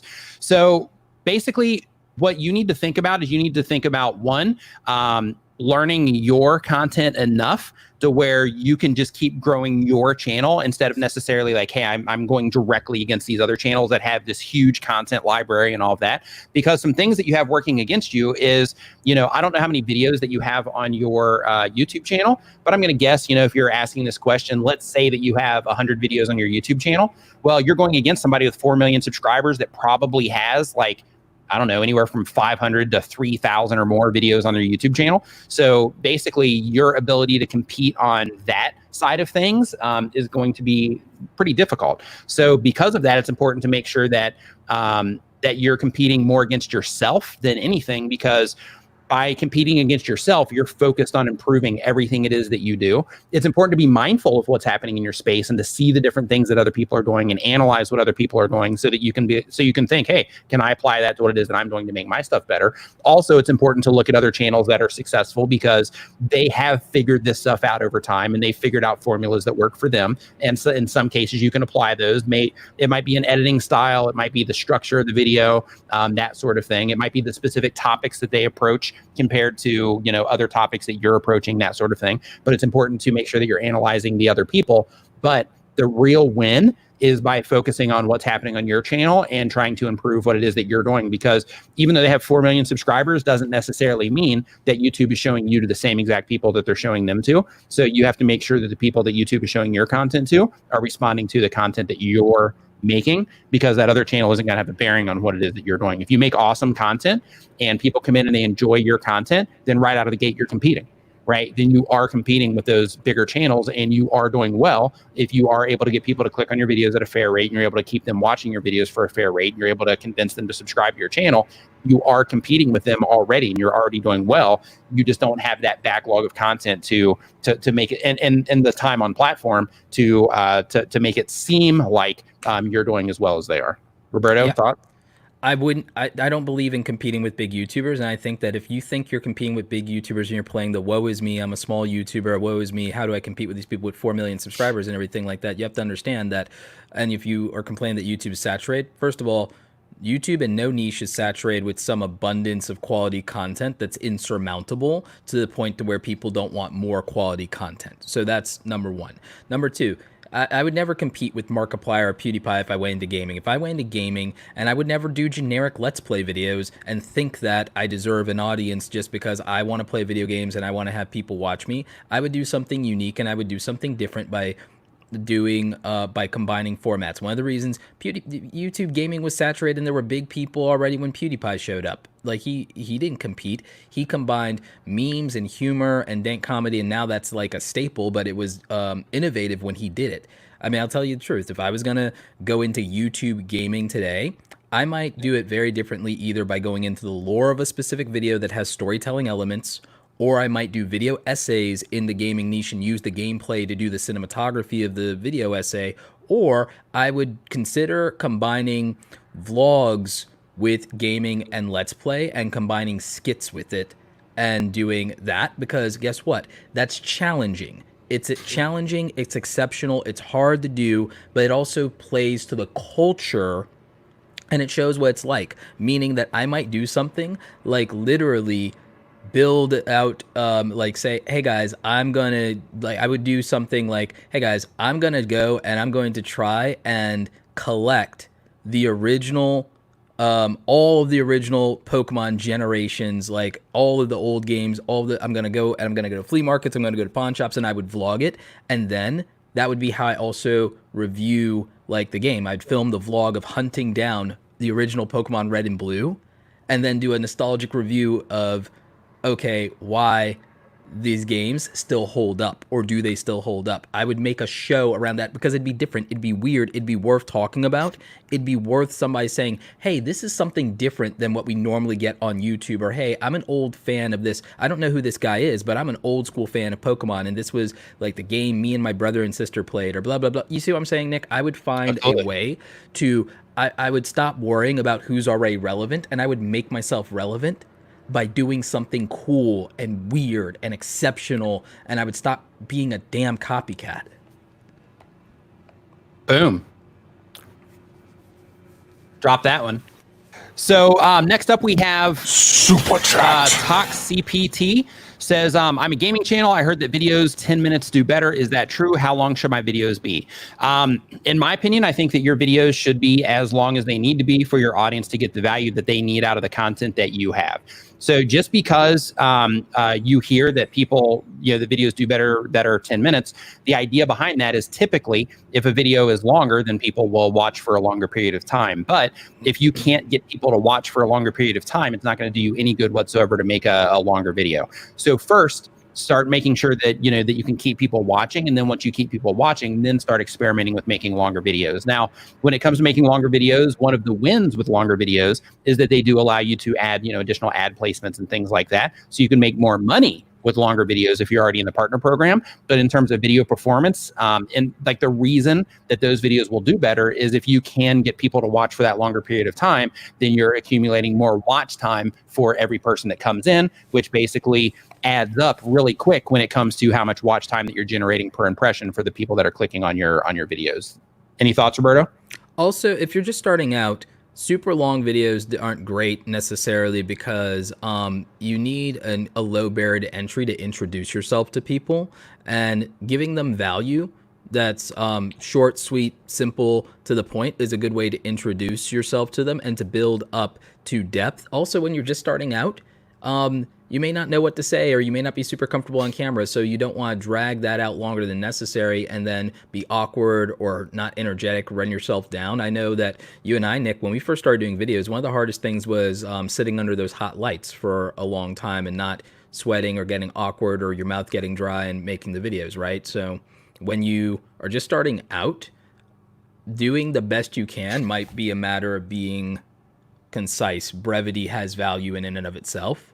And there are things that justify longer videos. Like if you're in the tutorial space, that's fine or whatever. But yeah, I like when you're starting out, keeping everything as simple as you can, but making the value clear and making it strong. It might be easier to deliver a lot of value if you try and get to the point as quickly as possible. Yeah, totally with you there. And you know, like what he's saying, I mean, that leans on the viewer experience, you know, like if you're getting to the content quick and you're getting to the point quick and they can get that value out of what it is that you're doing, they'll keep coming back. Right. So in that situation, it doesn't matter if the video is long, if it's short, like if they can get what it is that they want out of what it is that you're doing and you're creating a good experience for the viewers, then in that situation, like people are going to keep coming back. People are going to click on it. They're going to enjoy it when they click on it. And then you get to win all the way around. Super chat. Igniteman says, thank you both for answering my question. Very helpful tips and ideas. Further details, 10 to 28% click-through rate, 40 to 70% retention. Says Roberto, I'll send you a screenshot next live. So when it comes to that 10 to 28% click-through rate, what sources are you getting that 10 to 28% click-through rate from? And the reason that it's important to look at that is because I mentioned this earlier when Justin was on, is because like if you're just looking at the impressions and how they led to watch time graph, then in that situation, they are going to be showing you a number there. But that number isn't always representative of what you're actually getting. So like, let's say, for example, that you have your uploads playlist on your channel page. And when people are hitting your channel page, they're clicking on that particular video a lot because it's a new piece of content. Well, one, they're extremely qualified to click on it in the first place because they're already on your channel page. But two, like if that number is really high just on your channel page by itself, then it can actually drive up your click-through rate on that graph, when in reality, when you're getting shown next to other videos on YouTube, or you're getting shown on home pages of YouTube, or you're showing up in search, your click-through rate might be lower in that situation. And because of that, that's why YouTube isn't putting you in front of more people. So like 40 to 70% retention is fantastic, depending on the length of the videos that you're making. But 70%, if you're making like a 5 to 10 minute video and you're getting 70% on the 5 to 10 minute video, that's fantastic. You're doing a great job.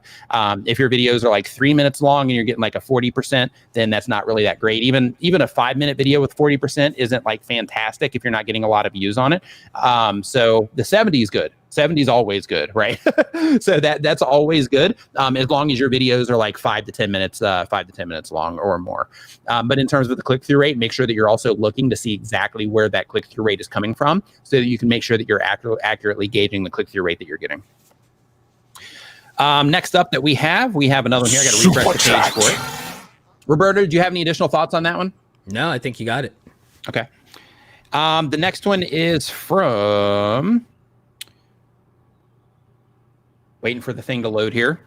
Still waiting for it to load. Still waiting for it to load. Okay, so Gemini Gaming, I see it down here. It says, I understand what Roberto's saying, but if I'm doing Fortnite challenge vids, how could I stand out? I have some ideas, but any advice? Roberto, Fortnite challenge videos, standing out.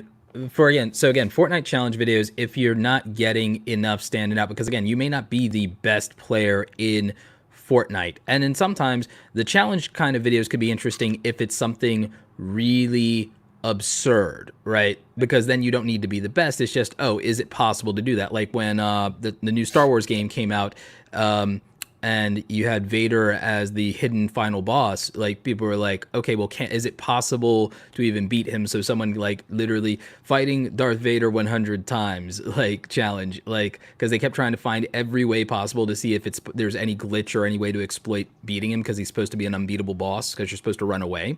So with Fortnite, one, you could do that route, but here's what I would consider doing to interject your personality, because if you tie yourself to a game, a franchise, or something like that, and not be personality driven, it's hard to have a loyal audience that really comes and shows up for you. So I would do what my friend Bijou Mike did. I would start to incorporate myself. He did it with other games, but I'd start to incorporate myself into it more, meaning that I would start doing weird things like skits. And PewDiePie did this successfully too. He interjected himself into it instead of it being about the game, to where you started to come for his humor, his jokes, his skits, his memes. So I would start to build the comedy. If comedy is my talent, then I would do comedy and I would do skits. If my talent is that I'm really good at art, I would somehow start to interject that into some aspect of the channel, whether it's the thumbnails, whether it's this, whether it's that, to where I stand out based on like these dope thumbnails or my Photoshop skills.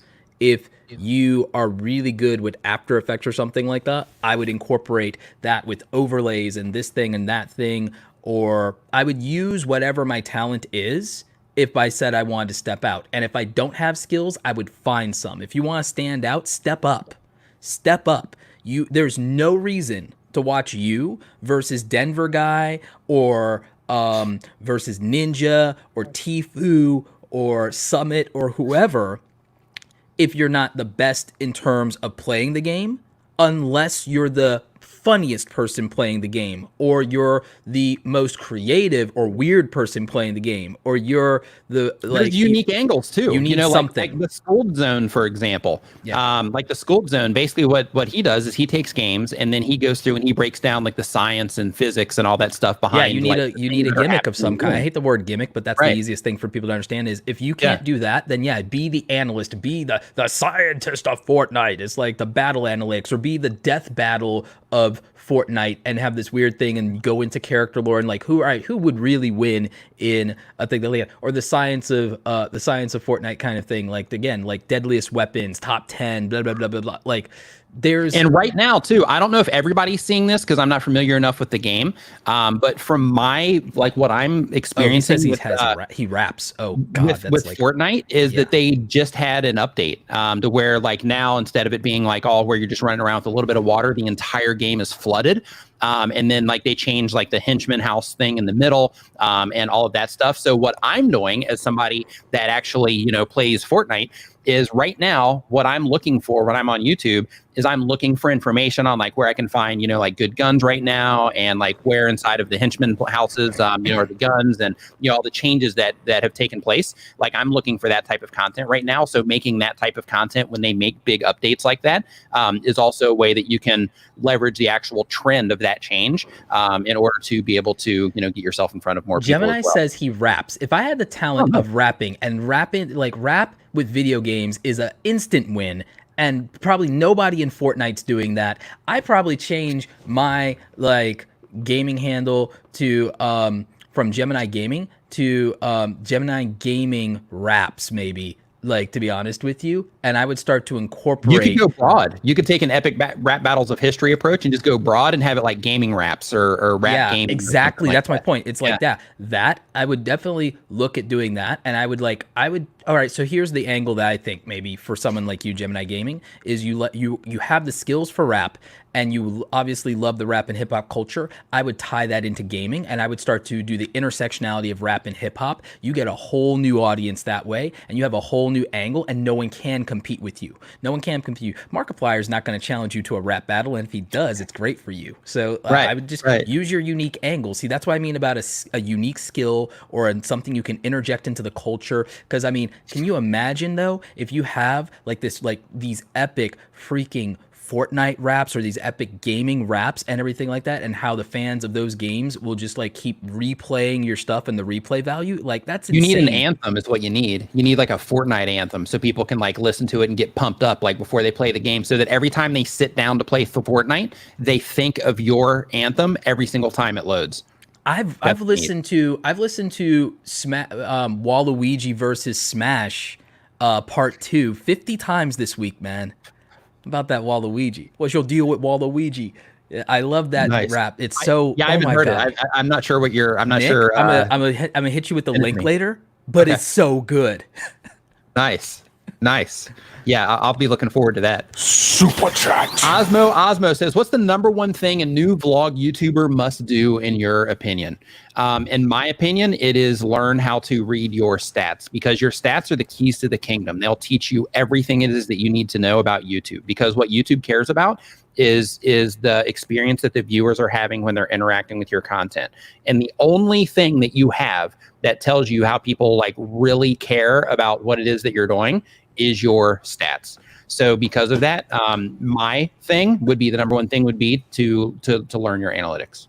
Roberto? So my since you already took mine, which is data, I'm gonna go with the human aspect of find the most interesting thing about your story right now. If I was a college kid living through this era and this time, I would literally be about my college life, but I'd also be about the fact that we're living through like the second era of a civil rights movement, and I would be vlogging and capturing this moment in history and talking about how I feel as a student, and like with COVID-19, what's happening with the university system, how I feel about that. I would be talking about, but I would frame everything as, hey, here's my college YouTube channel, like here's my college life experience. And again, you're gonna follow me, you're gonna get to see me go through college. Maybe you care when I graduate and you're there, and maybe you're there when I move on from college into my career, get married and have kids, and like that would be a reason to be invested in somebody. The college YouTube scene is huge right now, like it's blowing up, like is the biggest deal, Nick. It's I'm like, damn, see, this is why I get mad about not being 10 years younger sometimes.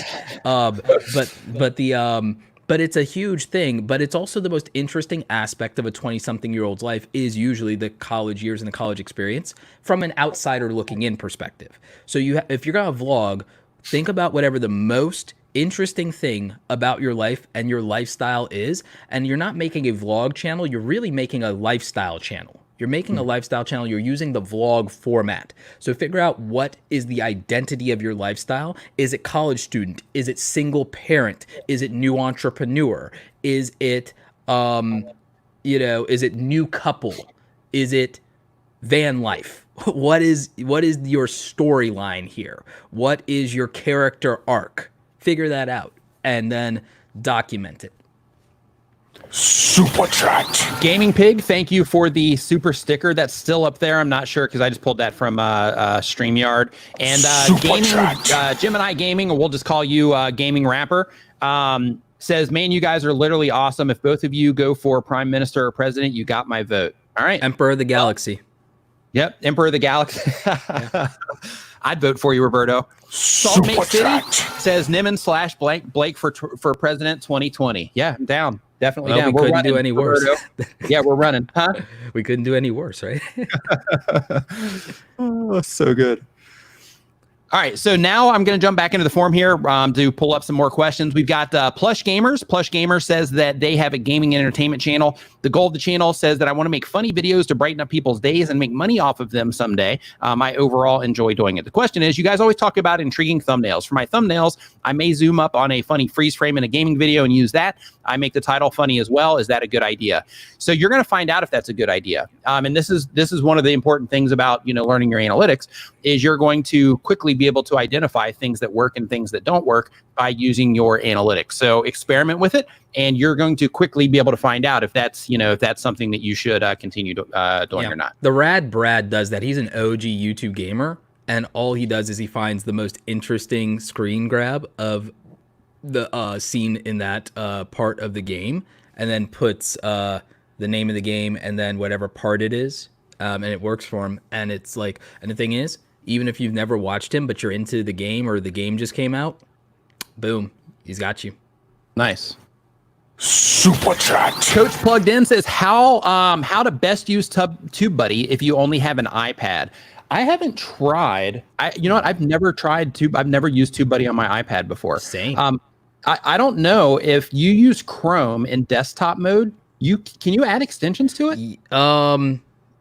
Oh, wow. You know what? I would have to see if that's true, and I'd have to see if it's true for iPad OS, because now that we have iPad OS, that might be possible. So yeah, they might do it. Stumper. Yeah. Thank you for a question that stumps us, because that's rare, and thank you for that, because it gives us the opportunity to straight up say we don't know. And to take a note on it so that we can know. Yeah, absolutely. See, now I want to know what the iPad experience of being a content creator is, because we can say a lot of stuff about the phone and we can say a lot of stuff about the desktop laptop experience. I use my iPad for stats. Like when I'm in stats, I use that so I can take screenshots. I go in desktop mode in Chrome, and then basically I just have that display so I can sit on the sofa and do it, and I don't have to be in front of the computer. And like if I'm just looking for, just kind of like broad view things, then I'll go in and it allows me to like screenshot and then circle things that I notice in the stats, and then I'll email them all to myself or drop them to myself.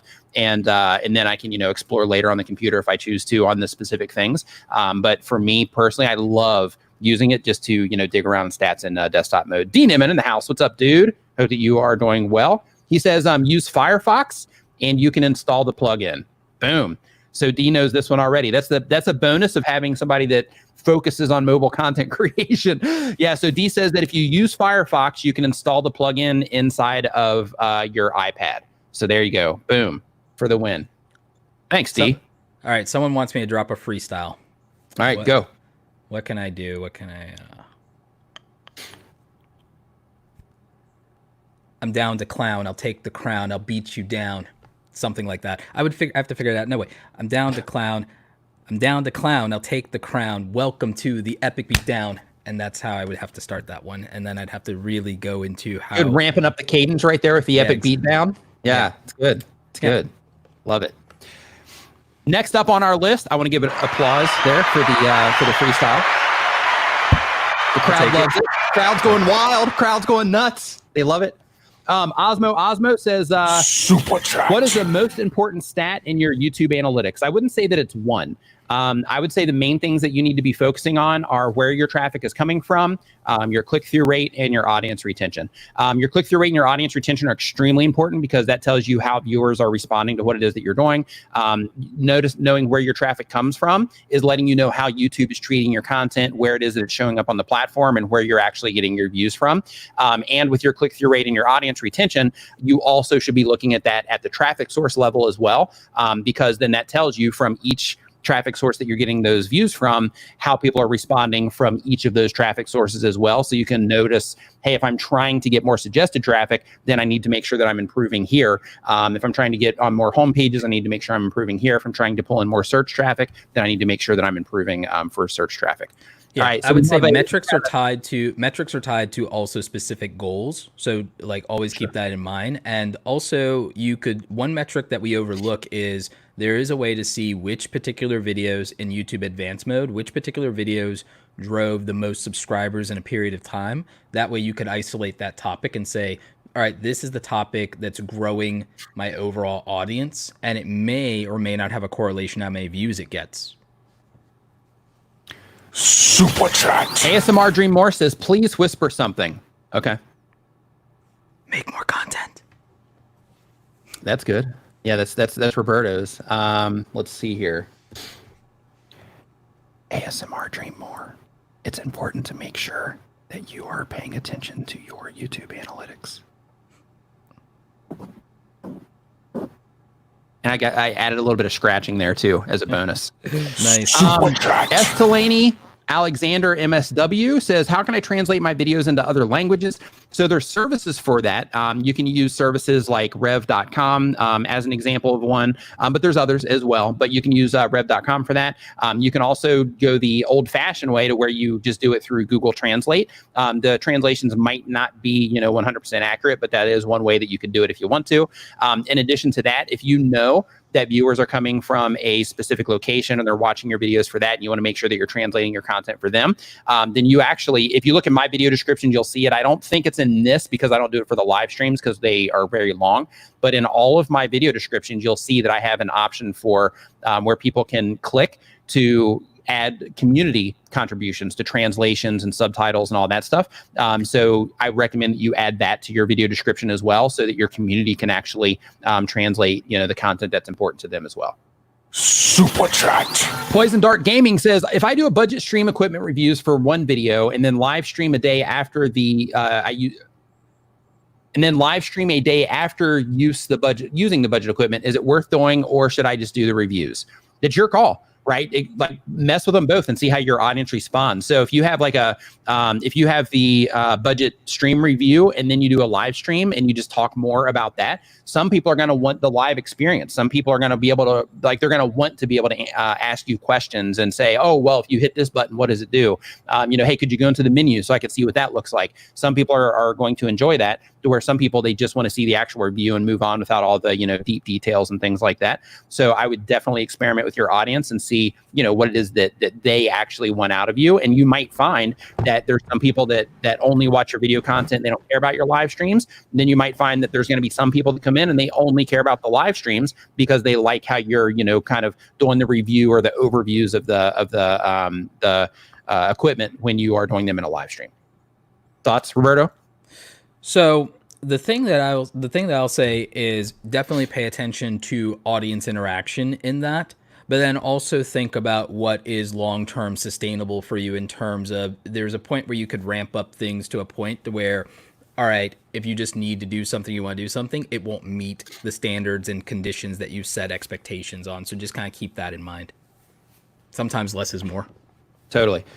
Another super chat came in, says Warzone with Nate says, is there a way to add overlays while streaming from OBS to YouTube? I'm gaming and streaming from my PC. Absolutely. So basically with the overlays, you can load them in and build the scenes manually. If you're using Streamlabs OBS, and you can sort of do this in OBS as well, but the actual workflow is a little bit different. But inside of Streamlabs OBS, if you're using that, you can actually download and import an entire overlay set. So if you join tubertools.com, the channel membership, or not the channel membership, but tubertools.com, it's my website. But if you join that, we actually have live streaming kits in there, and we're adding more to where basically you can download an overlay file. You can build the scenes yourself if you want, but you can download an overlay file. And then when you load that overlay file into Streamlabs OBS, then it automatically builds the scenes out for you, and it puts the alerts in the right places. You might have to go into Streamlabs to actually style the fonts and all that inside of the alerts, but it builds and positions everything for you. And then all you have to do is connect your camera, and then you're good to go with like a bunch of different scenes. Be right back screen starting now, a thing where you have like the cam with the chat, all that stuff. But you can find all that. You can find all that over there. Ladies and gentlemen, we've got the mobile master in the house, D. Nimmin, my brother from the same mother, D. Welcome back to the stream, D. Hope that you are doing well down there in Mexico. Hope that you are not having any house parties outside of your place this time. Gentlemen, how you doing? Holy distortion. You're becoming blown out, completely blown out. Distortion. Whoa. So while you're working on that, I'm going to answer a. How's that? Is that better? Oh, that's infinitely better. There we go. Yeah, that was like a. That was like a. Everybody's speakers just blew out. That was great, though. Well, that's what I wanted to do. I wanted to come in below the speakers and tell Roberto happy birthday with both speakers. So happy birthday, Roberto. I appreciate you, man. Everything you do. Appreciate you too, man. Miss you. Super Taco Nacho TV says that I have a Nintendo Switch, G Fuel, etc. How do you host subscriber-specific giveaways without bringing in those who just want to win something? I want to give back, not pay for subs.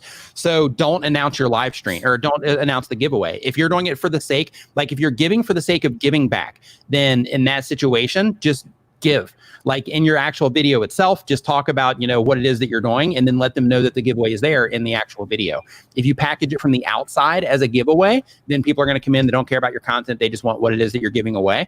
So if you want to genuinely just give the stuff away to your viewers, just as a like, hey, thanks for, being a part of the community, then in that situation, just mention it in the actual normal video content that you make, and give people the opportunity to, whatever it is, however it is that you're delivering the thing, give people a chance to participate inside of the video and tell them how to participate and all that, and even put it at the end so that you're doing the giveaway for the people that actually watch and enjoy your content, for the longer period of time. Just a little special thing for those people, so that you are, giving to the people that are most involved in what it is that you're doing, if you're giving it for the sake of giving back. Super chat. Salt Lake City says up to 1,500 subs, but nervous about starting a live stream with no audience. Any basic tips on starting? So this is the beauty. All right, guys, I'm going to let you guys go with this. Let me tackle this first. Okay. One of the biggest mistakes I made on my channel in terms of live streaming was not starting sooner. I waited until I got to 10,000 subscribers, mostly because I was already streaming with Nick, and we had, we were getting tons of people in there, huge turnout. And in my brain, I just thought, well, I want this kind of a turnout on my channel, or close to it. But in reality, now that my channel has grown, I really miss those days where you have a smaller, intimate community where you can actually answer every question and you can speak to everyone who comes into your chat. So I would start immediately. Even if one person comes in, start building that relationship with one person. Plus, you've got to learn the gear. You have to learn how to fix things when they go wrong. When you live stream, things are going to go wrong. So start now. Don't wait. Roberto? So I agree with that. I also would say that have no expectations. Like when you do anything, especially if you're just getting started, it's your dress rehearsal. Like there's no reason to expect an audience for your dress rehearsal. There's no reason to expect a crowd for you practicing at something. So just warm up and get used to something, and don't take it personally or feel too disappointed that nobody showed up. And just give your all for the people who do, or for the sake of being able to watch back and see how you can improve. I know it's hard to do, but it's a mental thing. Yeah. Yeah, in my situation, I would wait until you get like at least a couple of hundred subscribers, just so that when you do go live, there will be people actually coming into the live stream, or at least a person coming into the live stream. At least 100, because you'll have your channel URL, so now it's easier to promote. To find you. Yeah. Insane McLean says, how do you research content for YouTube? I can see there's nothing new under the sun. Is this where personality comes into play? It was definitely your upbeat personality that got me watching you. So it depends on what you're actually trying to do. So if you're trying to like rank your videos in search, then in that situation, you would research using something like TubeBuddy or Morning Fame, something like that. And then you would also manually research as well. So even if you're using the tools, then if you're targeting search, you definitely want to go in and you want to see who it is that you're going to be ranking up against for that term, or for, like a range of terms that will probably be associated with the content that you're making, so that you can make sure that you can compete in those situations, and you can make sure that you know what you have to do in order to be able to compete in those positions. So as an example, if you load up a page and you're like, oh yeah, my thumbnails, I can definitely, grab somebody's attention better. My title, I can definitely make a more compelling title than everybody here. Then in that situation, then it's like, okay, well, there's 1 point or 2 points for me.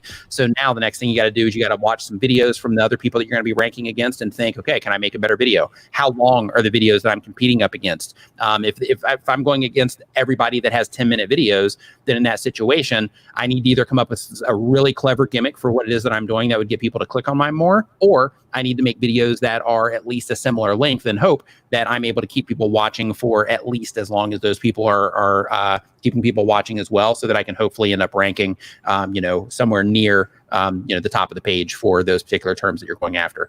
When it comes to just general content in general, then in that situation, just making content that you care about that is in alignment with the people that you're trying to reach is ultimately the win. Like if you're not targeting search, then in that case, it really comes down to making the content that you care about and that you think that your audience would care about, and then figuring out how to actually package that from the outside to where they would actually be encouraged to click on it and come in and watch what it is that you're doing. So that really comes down to just looking and seeing, one, thinking of the content that you want to make, but also looking and seeing if other people that make content similar to yours, if they have made that type of content before, the type of response that it got, that sort of thing. And again, thinking, hey, their video didn't get that good of a response. Is it because the video sucked? Or is it because the audience wasn't just generally involved, or they didn't care about that topic for this type of channel? So let me go and see if the other channels that are making similar content made something that is similar to this and how their audience responded. And then you can start kind of putting the pieces together that way. I also say saying there's nothing new under the sun isn't necessarily true, because there's always a new product. There's always a new thing that comes out.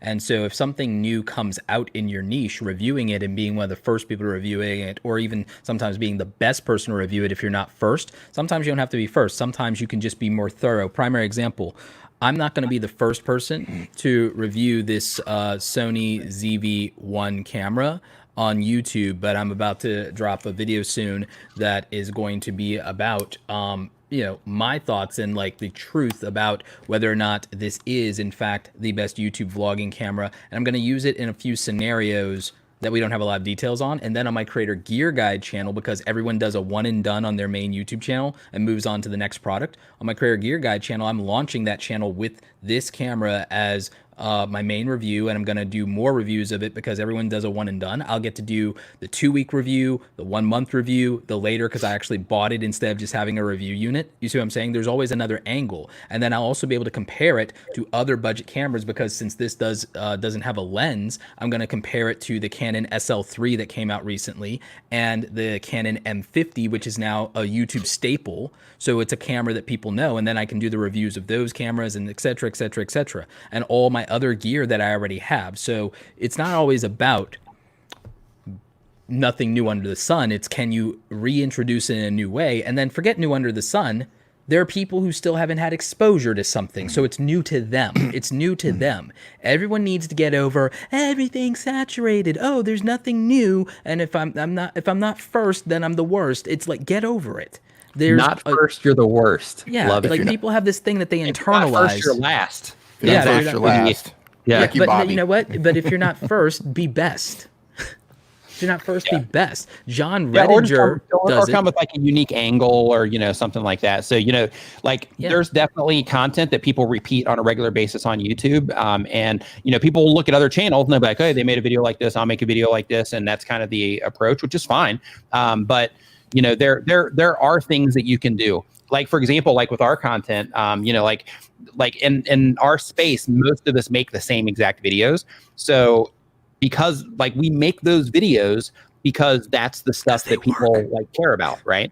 And because of that, they work, like they're saying.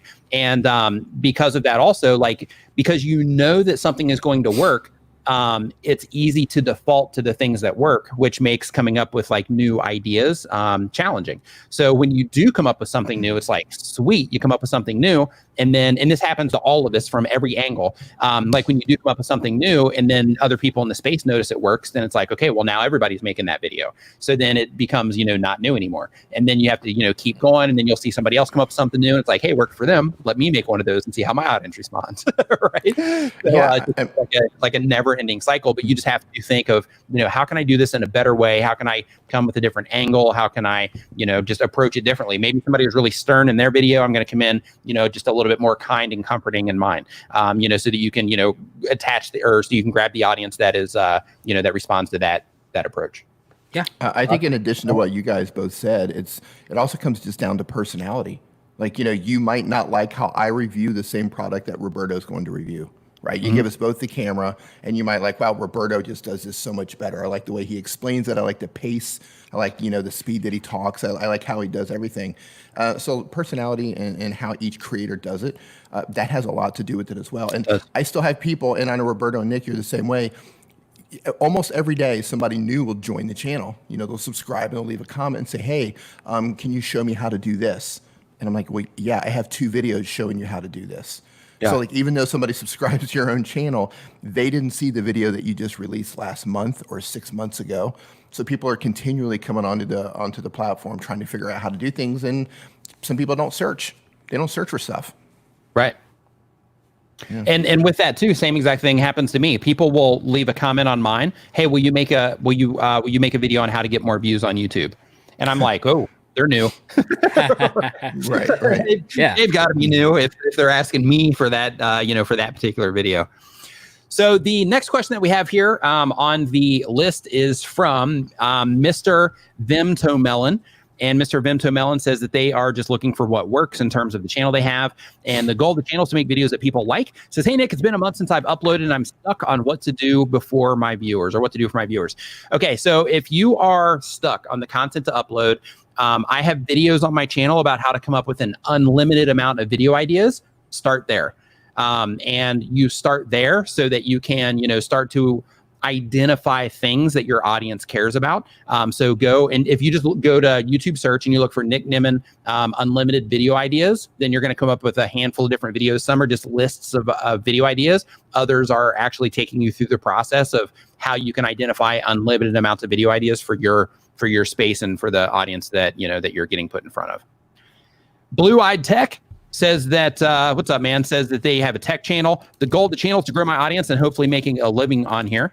And the question is, what is your advice for someone who feels a little bit discouraged? So I love being a content creator and I appreciate each and every single subscriber I have. I can't help but sometimes feel a little bit discouraged. I'll let you guys go first on this one. You know, you have that one depends on a couple of things. Like, I understand you want to make a living, you want to grow your channel, but you also have to. It's easy to say when your channel starts to, when you have the momentum, right? It's easy to look back and say, oh yeah, well, don't pay too much attention to the numbers. Will drive you crazy. But on the other hand, it's like you need to learn how to fall in love with the process of making your videos, so that if no one is watching, that it's like, okay, well, I made another video. Now I'm going to go on to the last one. What can I do a little bit better than the video that I just made?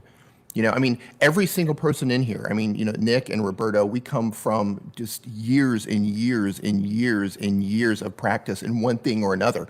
It might be that we come from a video background or a graphic design background, but we have this background, years and years and thousands and thousands and thousands of hours. So you're going to have to love the process. You're going to have to learn the craft of doing what it is that you want to do. And eventually, if you keep learning, keep paying attention to your analytics, watching where people are leaving your videos and figuring out what works and what doesn't work, and keep learning about lighting, keep learning about presentation, keep learning about how to make things look better and sound better, you'll get there, man. Like, you have to love the process instead of chasing the number, because the number never ends. Yeah.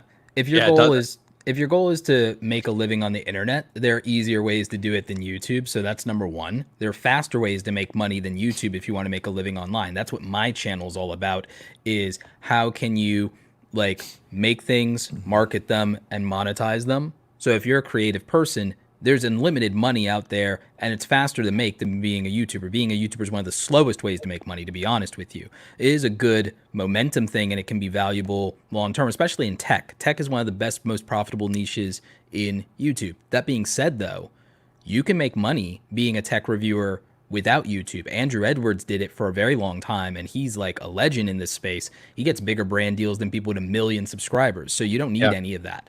But you just have to create value. But here's the thing, going back to what D said, going back to what Nick said, I'd be making things whether I made a living from it or not, because I was for the majority of my life. It's not easy for you to say because you're a YouTuber. It's called easy for me to say because I'm 36 years old and I've been an artist since before I could walk. So so easy to say, harder to live though. So we can say it and it can sound easy coming out of our mouths, but we've already lived the hard life of doing it. So don't think it's really truly coming from a privileged position. Age will always feel like a privileged position because it's called hindsight. But it's a value that's earned, believe it or not. And so what I would say about that, to sum it up, is that I love working on my new YouTube channels.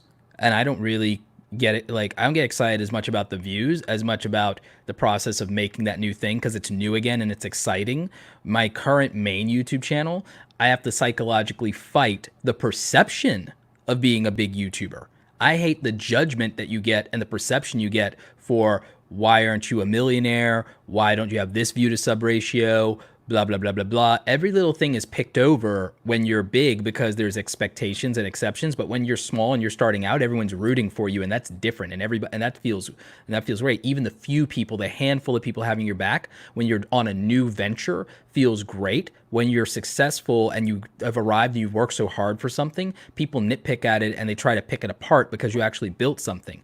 They love you when you're at the bottom. They hate you when you're at the top. So enjoy the journey, my friend. And also, again, figure out if you even like or enjoy the process. Because I tell some people, I'll say the thing that almost no one says. Sometimes I'm like, maybe you're not cut out to be a YouTuber. Or maybe if you get hung up on subscribers, I'll tell people you don't have the emotional maturity sometimes to be a YouTuber, or you're not a good mental headspace, or you don't have the mental fortitude or discipline, which is, by the way, that's not an insult. That's okay. It's called self-awareness, to withstand that everything that being a content creator demands of you, because it's stressful. It's stressful. It can be fun, but so is sports. And tell people, and ask any athlete, ask any kid who plays soccer, if it isn't a little stressful to have that pressure of not feeling like you're good enough, or to have to show up to the practices, or to have to, I have to go practice today instead of play video games. I have to go practice instead of be with my friends. You want to be a gymnast? Great. You're going to have to not eat sugar. You're going to have to eat food that doesn't taste great. You're going to have to not date. You're going to have to make all these different sacrifices to pursue a goal that you have. And you have to decide if it's worth it. And the thing is, for most people, it's not. And that's okay if that's who you are. So that's my advice, is really look at what you are emotionally good. invested in and why. Because the psychology of this, it's like, I'll tell you why people stay small. You stay small as a YouTuber, you stay small in business, you stay small in everything if you don't have the mindset to be a champion, and if you don't have a strategy to be a champion. That was going to be the thing that I was going to recommend actually on mine. So that was a great handoff. It's really important to make sure if you're wanting to go full time and you're getting discouraged, the very first thing within that is you have to make sure that you know exactly what full time looks like for you, and that you need to make sure that you have a clear path in terms of all the different ways that you can think of to monetize right now to help you get there as fast as possible.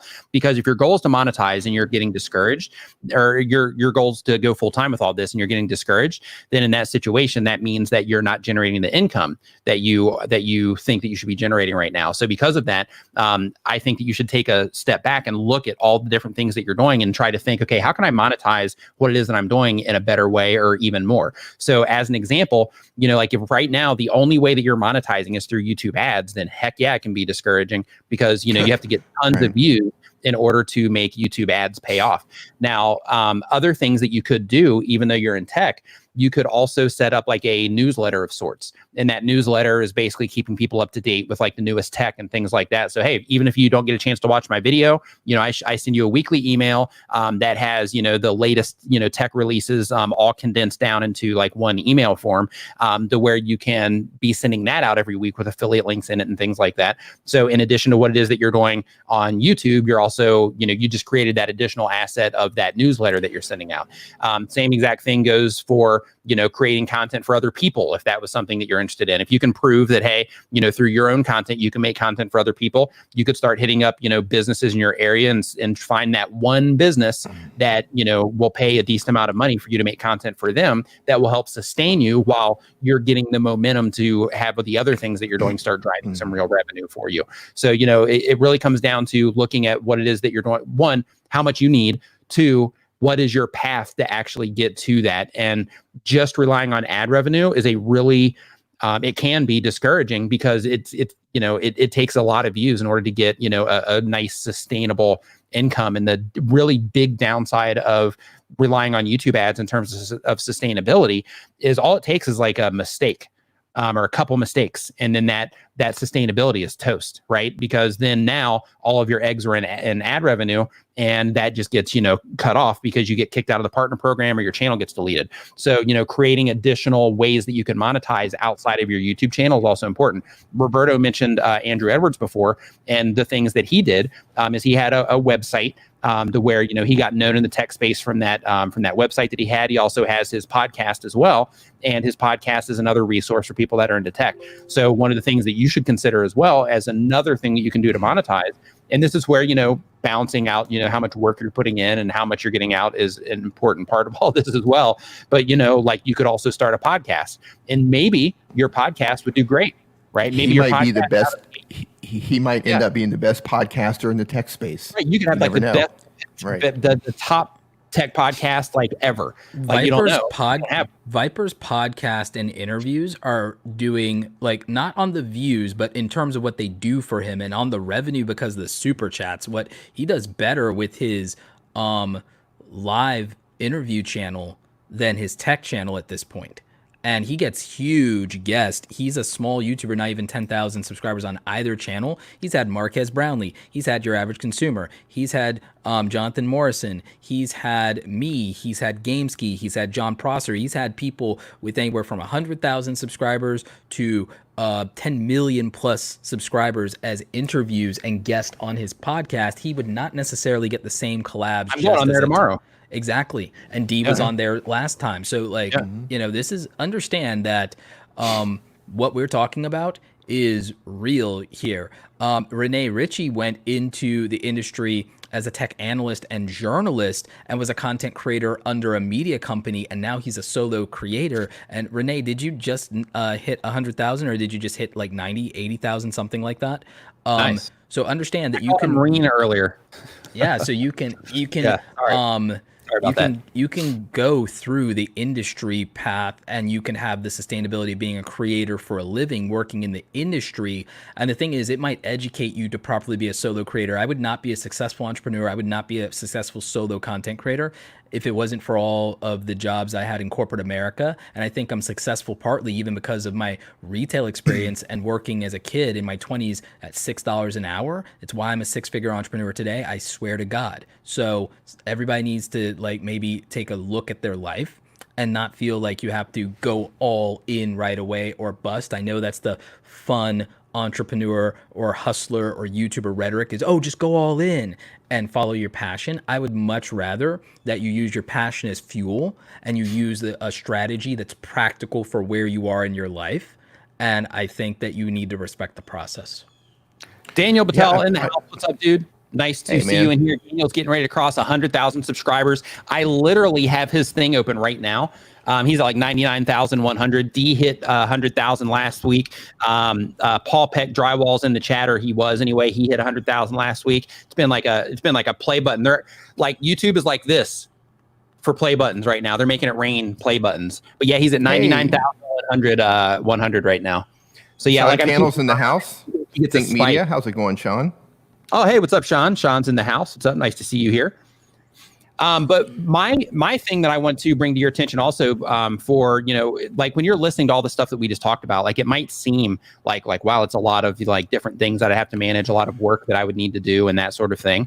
But, like if you want real money from what it is that you're doing online, like there's real work involved in getting it. So, because of that, it's important to, to think of where it is that you're spending your time versus the income that you are getting out of it. If you're trying to, make your living online, it's important to think, okay, well, I have 24 hours in a day. How am I spending those 24 hours, and are the things that I'm spending them on, do they have the potential to bring me, the long-term sustainability that I need if I'm doing this long-term, or if I'm, trying to make a living off of this stuff? And do those things, like which one is going to be like a faster path to income, so that I can work on the one that's getting me there faster, and I can work on the one that's going to be like the most long-term, so that you can, make sure that you're covering yourself on both ends.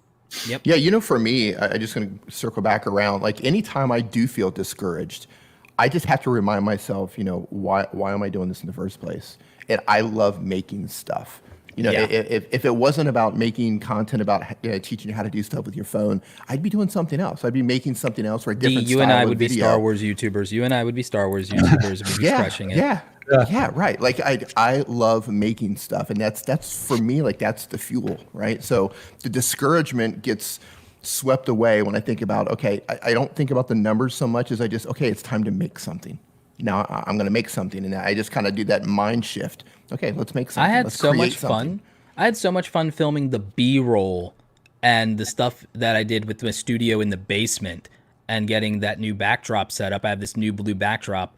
Like, I had so much fun doing that. I haven't even released a video. I haven't even gotten the views on that new channel. There's not even a new video. I had so much fun. Remember, like last summer, how I had so much fun just making the branding for the channel that I haven't even damn launched yet? How much fun I had just making the branding? Like, I don't feel sad that, okay, for a channel I don't even have videos up on yet, I'm not sad that 1,000 people from my large audience haven't pre-subscribed to that, or that 10,000 people from my large audience haven't subscribed to the Real Talk with Roberto Blake channel. None of that bothers me, because I like what I'm doing, and I would do it for me. I don't need other people's attention and approval to do something for me. I mean, how many things do you do in a day that you don't get any attention for? How many people love just playing with their kids, spending time with their kids, spending time with their dog, but they don't feel like they have to vlog it or Instagram it, and they don't need anyone's attention? So saying it's so hurtful to do something or work on something and not get views for it, you got to emotionally divorce yourself from that crap, because it's like, you got to remember that if you're doing it for the views, maybe you shouldn't be doing it. It's good. It's good. If you wouldn't be doing it for yourself, if you wouldn't be doing this for yourself or for one person or for just one person, maybe you shouldn't be doing it. That hits hard, man, but it's true. It does. Chef PK says, can you diversify within your niche? I started with cooking tutorials from Food Wars, but videos outside of that don't perform as well as this normal. Yeah. So the reason that it's normal is because basically YouTube starts identifying the people that are most likely to watch your content, and then it starts showing it to them. And when you deviate from that audience, then those videos typically don't perform as well. Ladies and gentlemen, the one, the only, Benji Travis in the house. What's up, Benji? Nice. Hey, What's up, guys? what's And going on, really, Benji? Just to let everybody know, I have links to everybody that's on screen right now down in the description down below. So make sure that you go over and you subscribe to Roberto, to D, and to Benji, and his is Video Influencers is the one that's down there. For sure. Well, hey, thank you so much for having me on, letting me join this. This has been an epic broadcast. I've been watching the last few hours, and I'd say number one, I miss the brothers in the studio. I know that you guys, you're not the only one. Yeah. you guys are in different continents, I'm guessing. I don't know if that's a secret or not. And it's nice to see you too, Roberto. I feel like we just talked yesterday, so Yeah. it's good to be here. Well, hey, everybody here in the Niminati Nation. I don't know what you guys call the whole crew, but I'm excited to just Niminati. I'm excited to be here and answer any questions that you guys might have, and chat it up with you guys. All right. Sounds good. Awesome. Benji, I got a question for you. Yeah. I'm about to turn 36 tomorrow. How do I get an amazing wife like you have and lock that down and have a beautiful family? How do I do that? Real talk. I need some advice here. Help a brother out. Well, I always say this is so cliche. It's the same advice as a YouTube channel. You have to be yourself, number one. And two, you have to care about that other person more than you care about yourself when you're dating and once you get married. And that's it. You just got that. Those are the basics. Now, if you need the nitty gritty, the real like secrets, you have to pay for my course. I've got this how to pick up the dream wife book. Take my money. Okay. Take my money, Benji. But you can call me anytime for that advice. But no, it's, I'll tell you this. One thing I think I can relate to everybody on is we're all hustlers and we're all entrepreneurs. And when you own a business and you're running multiple channels, sometimes at least one channel, time is the biggest challenge. So I'd say like a balance of that. But man, didn't know this was going to be a dating advice show. But I'm here for you guys. and just as a the content's gonna go. Yeah. As a side note, Benji has probably the most beautiful family I've ever seen. I always see them on Instagram, and his children are so adorable. Yes. You got another one coming. Yeah, baby number 4, I'm not kidding you, could come at any moment because the doctors are going to be calling my wife to induce her into labor. So I won't get into the details, not necessary on this channel, but that means that literally at like any moment, Judy could be texting. She's like, you better wrap up the live broadcast if I call you. Okay. I was like, okay, yeah. Well. So yeah, thank you. I appreciate it. But one thing I'd say is I am separate from video influencers. I'm a daily vlogger. So if anybody doesn't know, and we just hit 1 billion views on our vlog and 10 years on that channel. So it's kind of a unique year in addition to all the other crazy stuff going on. So 2020 marks some crazy milestones for us. But, like what's interesting about vlogs, and the reason I'm bringing it up because you mentioned my family, is you can vlog about anything. Now, there's no guarantee people are going to watch you, but if you figure out like whatever your niche is in vlogs, even you can build an audience. It's pretty hardcore, just like the Niminati audience here. They are like so loyal to you, Nick, and even you, D. Like when during the live shows you come as a pair, I think that it just shows how loyal your viewers are by the amount of people, not only on your channel, but like when I had you on, both of you guys, but Nick, early in the year in January, people coming over. I mean, it was crazy. One of our biggest shows when you came on to the Video Influencer show. So, that's just, I think, a evidence that adding value to your audience is number one. And I remember hearing Roberto talk about, what do you need to do when you're in that scenario where you're looking at big YouTubers? It's like, well, actually just don't worry about what they're doing. Do what they did at the very beginning, which is they cared about the people that were watching them. There's 6 billion, maybe 7 billion people on this planet. We got new people coming onto YouTube that have no idea who PewDiePie is, right? Or Mr. Beast is. And you can literally be that next person for them. Because, one of the things about the algorithm that's interesting, once they get you into that rabbit hole of your unique algorithm kind of equation, you could maybe never ever see Joe Rogan's podcast or see like, you know, another big YouTuber. You like just get into that, and then like you'll be at a conference and someone's like, hey, do you know Sean Cannell? You know, I was like, I have no idea who Sean Cannell is, right? Like that's the algorithm working at its best, giving you what you love. And this is what I wanted to echo, be that person. So I don't know why I went on that whole rant. The algorithm is just giving me video game raps now. But I'm not even joking. It's just giving me video games and nerds and anime raps because I looped that Waluigi versus Super Smash Bros. Music video so many times that now all it thinks I care about is video games and rap, and it's not wrong. When I started YouTube just a couple of years ago, I didn't know who Casey Neistat was. Oh, crazy! I wasn't in that. I wasn't in that loop. Nick introduced Casey Neistat to me, and I was like, I don't understand why people are following this guy. But then after watching him for a while, you know, I kind of fell in love with him. But I didn't know. I'll use him as a reference. I'll use him as a reference a lot. Like if I'm just talking about YouTube, if somebody's like talking to me, like, you know, like a coffee shop or something about YouTube, like I'll use him as a reference in some cases, and like him or Peter McKinnon, or, you know, like the people that you watch in your own sphere, you think that like everybody in the world knows about them, but in reality, that's just your sphere, right? That's just the content that's catered to you. Just a few years ago, I have no idea who those people are. And in my brain, I'm like, what do you mean you don't know who they are? But, you know, they have their own, you know, sphere that, you know, things that they're interested in. Just a few years ago, I was there when this was like happening. Like just a few years ago, nobody knew who Gary Vaynerchuk was. No one had heard of Gary V.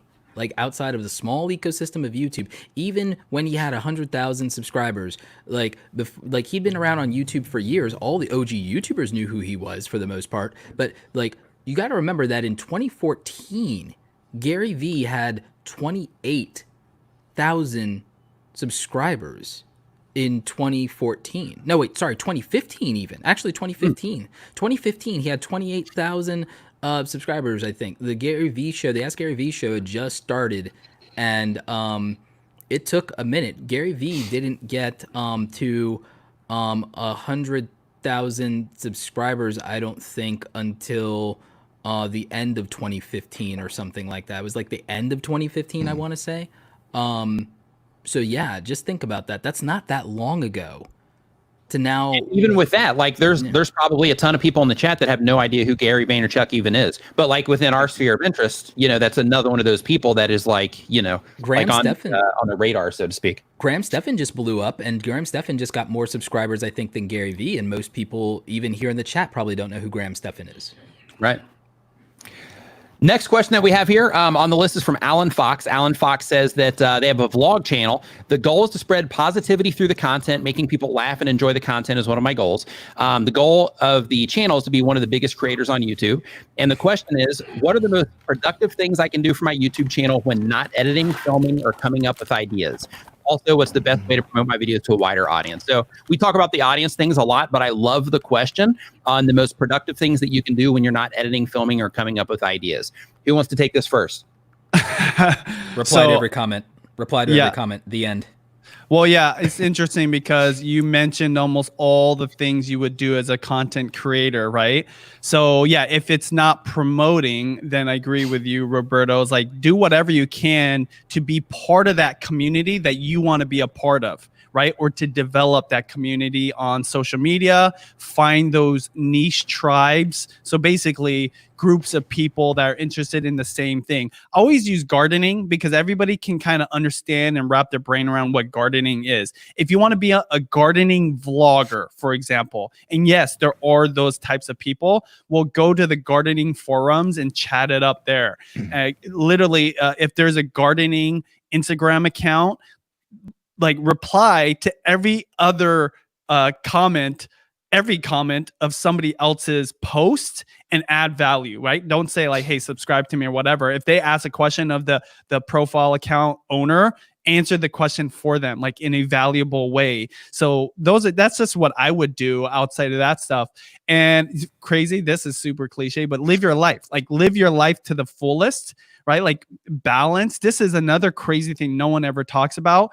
it's so hard to start a YouTube channel, even if you've got the Illuminati touch on your content. Like it takes a lot of hustle and effort. So don't work yourself to a point where you literally burn out, because consistency long term is so important. So whatever you do on the side, like do the stuff that you need that's good for you. It sounds like so frou-frou, but I don't know. I feel like it's true after being on YouTube for like 13 years. Yeah, I'm right there with you in terms of the balance side of things, because, you know, it is really easy to kind of go all in and put all of your efforts into, you know, what it is that you're doing and make everything about YouTube.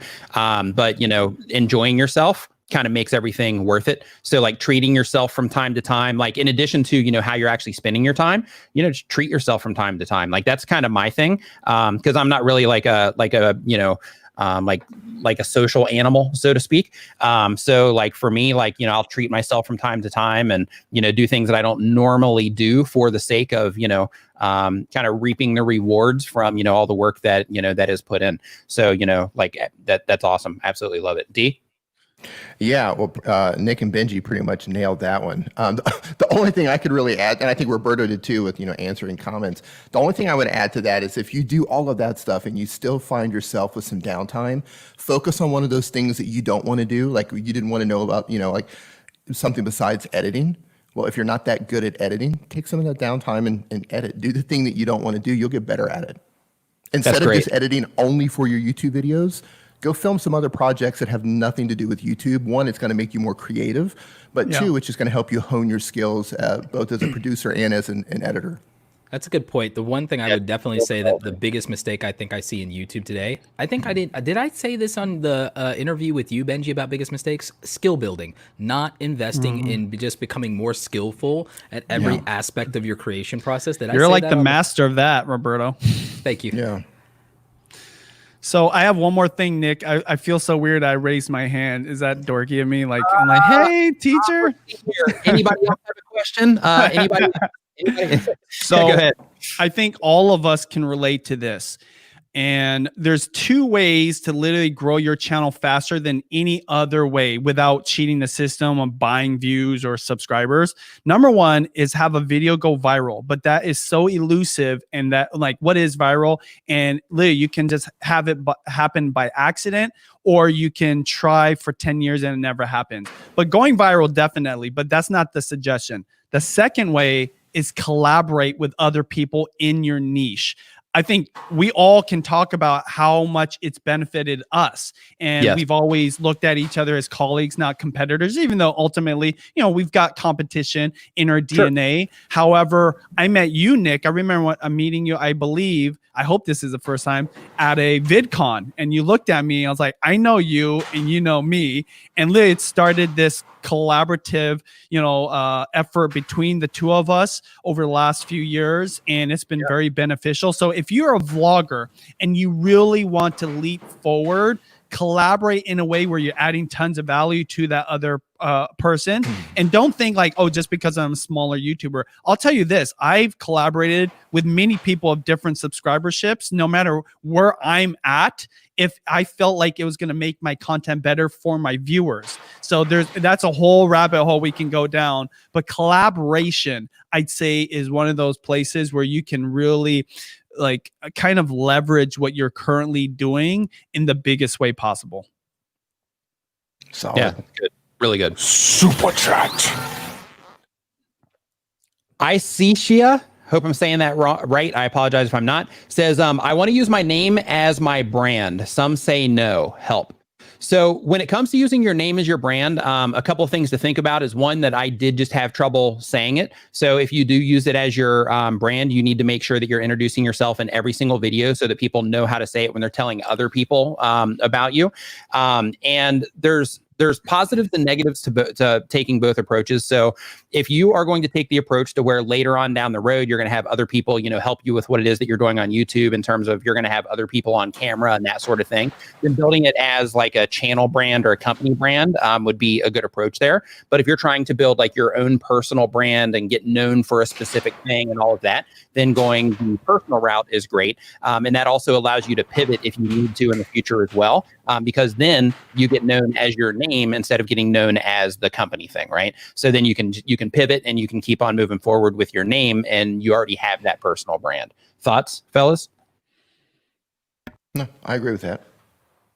Easy to spell, easy to pronounce, and easy to find in search is a very valuable commodity when it comes to your name and your brand. And so if you have something that is hard to spell, or it's something that's very much in the culture of where you live or where you come from, you have to understand that that can be a barrier to entry. I do like and love people embracing their name, especially if it's something unique, but I also understand there's a logistical downside to it. So you may need to go that route. I agree with Nick that if you're building a personal brand, build a personal brand, but you can spin off a company or a media property that your true and most loyal fans can also go and support, but then also people could support that without having to know who you are. And that might be the more scalable thing in the future, because there's a way to exit that, because it doesn't essentially have to be about you. So that's what I would say.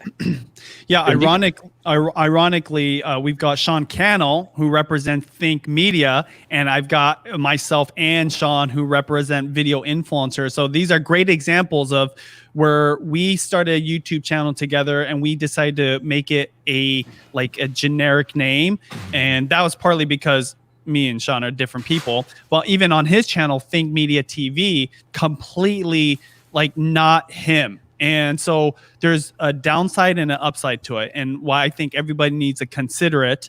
The personal brand thing is amazing. It works really well. Everybody here that you're watching has done an amazing job of that, from not just getting known themselves and growing their YouTube channels, but just branding. I think the Niminati brand is amazing. I'm jealous of that brand. I wish I had swag like that, right? So the thing about naming your channel a little bit more generic, like a business, is number one, you can scale that up with other people. Sean Cannell is doing that with Think Media. We've done it with this channel. So what that means is you don't have to be the only one in there. The downside of it is you almost have to work twice as hard. And when I say twice as hard, it's like first world problems kind of twice as hard. But when you introduce yourself, like even Nick did it at the beginning, he's like, oh, hey, this is Benji Travis, but he's hosting Video Influencers right now. That's what he's known for. And so there's some, it's not as clear, like you were guys talking about pulp culture references, or even your name being easily pronounced. There is a level of complexity there that doesn't make it as clear. However, the long-term upside value is that people are going to start in this place where this channel is called Video Influencers. So as you add more people into it, and for us, it's been a natural fit because we're interviewing other video influencers. So it just made sense. But even Sean's channel, I think that's something to consider if you're the type of person that is a businessman and wants to scale that business up and build almost like an empire beyond yourself, and that you're not and by the way, I'm not saying this for any of you guys, but some people, they have to have their name on everything. And they almost, it's actually in a lot of cases a burden on them, because they can't ever trust other people to help them build something amazing beyond themselves. So that's my 2 cents, considering that this channel is evolution. I've lived that evolution, not because I need to have my name on anything, but what you said, because I've talked to you, I've confided in you about that. It was a trust thing. I had tried to do projects and things, and even YouTube in the early days of YouTube with my friends, thinking that the people that I know and love and like the best would be the best people to have work with me day in and day out every day on stuff. And that turned out not to be true. That turned out to be a very painful lesson. And it was such a painful lesson that I internalized, and I learned the wrong lessons from it. And I spent years being more solo and not burning myself out, but running myself down than I needed to. I have a team on the back end of my business now. I'm trying to expand even as a content creator, even with setting up the new Creator Gear Guide channel, is so that I can bring other people in, and so I can maybe even exit, turning my podcast into an interview podcast, and transitioning and doing a few solo episodes, but then also bringing in my operations manager to be my co-host is the next phase of my podcast. Create Something Awesome Today, exactly for the reason you said, Benji, is that now by turning into an interview kind of style show, and then occasionally I'm solo, it scales, and it's not on my back, it's not on my shoulders, because I don't need my name plastered on everywhere in lights. But I did have a problem with saying I can only rely on myself, and that's not true. That was the wrong lesson to learn. So, that's one thing that Sean Cannell is doing incredibly well with Think Media, is he's bringing on his entire team to make videos.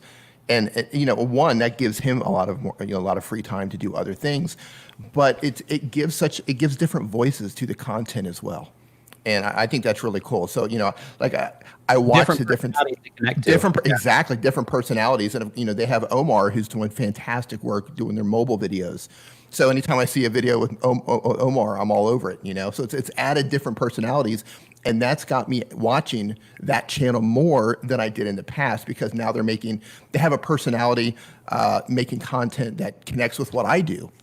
So it's made that deeper connection with me just by adding different personalities. But it's a lot of work. Lots of work. Yeah. So, yeah. Oh, you think creating's hard? Yeah. You think making's hard? Try being a manager. Yeah. But it's great. It's fantastic. A lot of respect for him doing that. Next up, the next question that we have here is from Poke Rev. Says, I'm starting a podcast in my niche.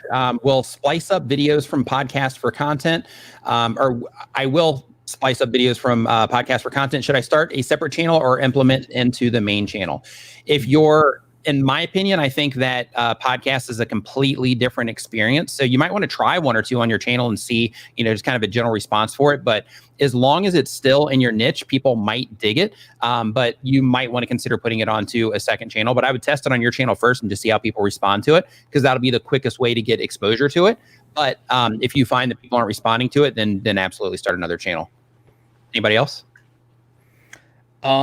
I'm a big fan of the Joe Rogan strategy, because it has an advantage of the algorithm of, if you have your podcast channel, which I would do separate from your main YouTube channel, to be honestly, because the skewing of the stats, the way that it's interpreted, YouTube needs to be able to clearly interpret and define your stuff. Like, it loves consistency. And honestly, human beings love consistency too. They love, I came here for this one thing, for this thing, and that's what I want. And that's what you got to give me every time, or I'm out. That's how humans are. So if you make a podcast channel, I love that. And then if you make a clip show channel, you have more opportunities to show up on someone's YouTube homepage. You can dominate their suggested videos on the right-hand side if you do it right. So I think there are advantages to that. It can feel, and by the way, it's not that much, in many ways, it's not that hard to have multiple YouTube channels. If you do it under one account, you literally are going switch account, and then you're doing all the same things. It's just 2 more clicks. That's the extra work of having the other channel. Okay. Same. Clean. Same Keep thoughts? it clean. Separate. No, I meant same answer as you guys. Separate channel. Keep it clean and separated if you can, for sure. Next up, we have Gemini Gaming YT asking like an insightful question. Says, what are some of the questions that you should be asking about yourself and your channel when getting started, and even as you're growing on YouTube? It's a great question. Actually. Number one question that I tell people that come up to me and say, I don't know what to start my channel about. Like, I don't know what, like they want to be a YouTuber more than they want to actually share something specific, right? Okay, it's like, okay, there's literally only one question you need to answer. What is it that I have the most fun doing in life? Okay. As long as that's not something inappropriate or illegal. Okay. That would be caveat. It would be a great. By the way, nothing wrong with those other things. Like, for example, cannabis, right? And Nick, I know this is a weird segue. You have like some history with like cannabis content on YouTube, right? But like for example, like that is a great example. Like if you have a lot of fun, like growing that stuff, and that's what you do, and you never thought like that could be a YouTube channel, well, I would maybe start I don't have there. that kind of content. I just had one video. One video. I don't have that kind of content. No. Roberto's like, you make one video. Sorry, no. I if you guys don't know a little background, Let me take you on a tour. Yeah. I interviewed Nick, and I dove into some of his old content. There's this one video. I was like, wow, this is so crazy. But the reason I bring it up, right, is you might be thinking you might want to be a YouTube expert or a business coach or all these things. Like I'm like the branding expert, like all these types of, channels that when you're watching other channels that grow your channel, it's very easy to kind of fall into the trap like, well, I can be that. Nothing wrong with that. But you might actually have way more fun with gardening, right? Or whatever else. Again, like the caveat of not illegal or inappropriate for YouTube. And you might actually have way more success there because it'll come off better on camera. Your videos would be much more informed. It would be a better energy, everything. So if you start from there, what do I have the most fun doing in life? And then start there for that conversation of where to get started on YouTube. Since we're talking about, I'll let you take it here in a second, Roberto. I just want to say, since we're talking about illegal content, I tweeted yesterday, I found a TikTok account where a guy is making TikToks in prison. Oh, wow. That's crazy. He's in prison. He somehow has a phone, and he shows you how they do stuff in prison, like how they charge their batteries in prison. And he shows you through these TikToks. Isn't he like at 100K in TikTok, or is it more? Is it like 100, 400? I thought you showed it. I thought it was like 400K in TikTok or something. It was a fairly large channel, but it was really interesting. Room that I know the type of content that I'll be able to make. Yeah, that's good. Yeah. But I just thought that was incredible. He's in prison making content. So it's like, what's your excuse? Yeah, it's for real. Okay. I'm like, sold. So good one, D, but like, I'll give you guys an example. I reverse engineered like all the stuff that I thought when I went to school to learn graphic design and advertising, a lot of my content, and then also what I learned about like photography, and even they didn't teach video editing when I was in school, but I learned it myself. I was like, here's all the things I learned, but a lot of it I struggled with because like none of my professors, because this is like 2002, my professors were not software people. They did not make their career and make their bones when software barely even existed. Like their whole reference is, oh, the 1985 Mac Lisa is great. That's their reference for computers being awesome. Okay. Like so I'm in 2002 when I started, YouTube didn't even exist yet. And I had to teach myself to be better at this software, to have a job and to go into work, and the problem was I was in community college. Even if I wasn't in community college, most of the teachers in academia at that time did not build their careers when software was prevalent.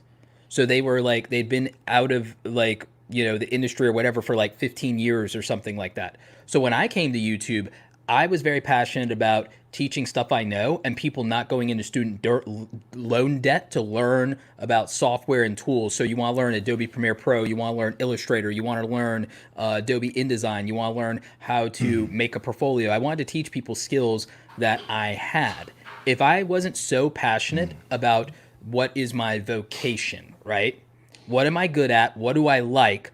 And it could make money. And because I'm making money doing it, I'm making my living being a freelancer at that time. What is my vocation though? And I felt like my vocation is that I like educating people. I like educating creative people like me. That was the thing that I felt was needed in the world, was what if people could learn technical skills, and what if people could learn soft skills, and what if they could learn it for free from me, because maybe learning it my way works for them, and maybe the way that they're being put through the school system doesn't work for them because it didn't work that great for me. I had to figure out my version. So what if my version actually helps somebody? And so it's this thing that I talk about ikigai all the time, is what do you like? What are you good at?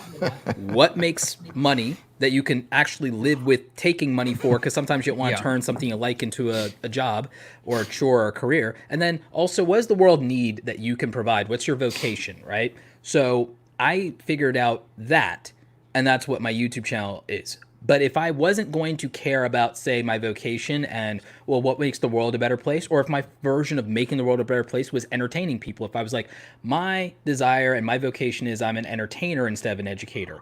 I'm here to give people a distraction from their troubles in the world, not solve their problems. Then guess what I would do? I'm passionate about Star Wars, and I know all about Star Wars and everything, and I can go deep dive into the lore, and it's one of the most popular franchises in the world, so it's not like there isn't view relationship money with it, and it's not like that doesn't tie me to great potential sponsors in entertainment. So I would have went that route if my vocation was entertainer instead of educator. You see what I'm saying? Roberto, if you and I ever end up living in the same city somewhere, we're going to create a Star Wars.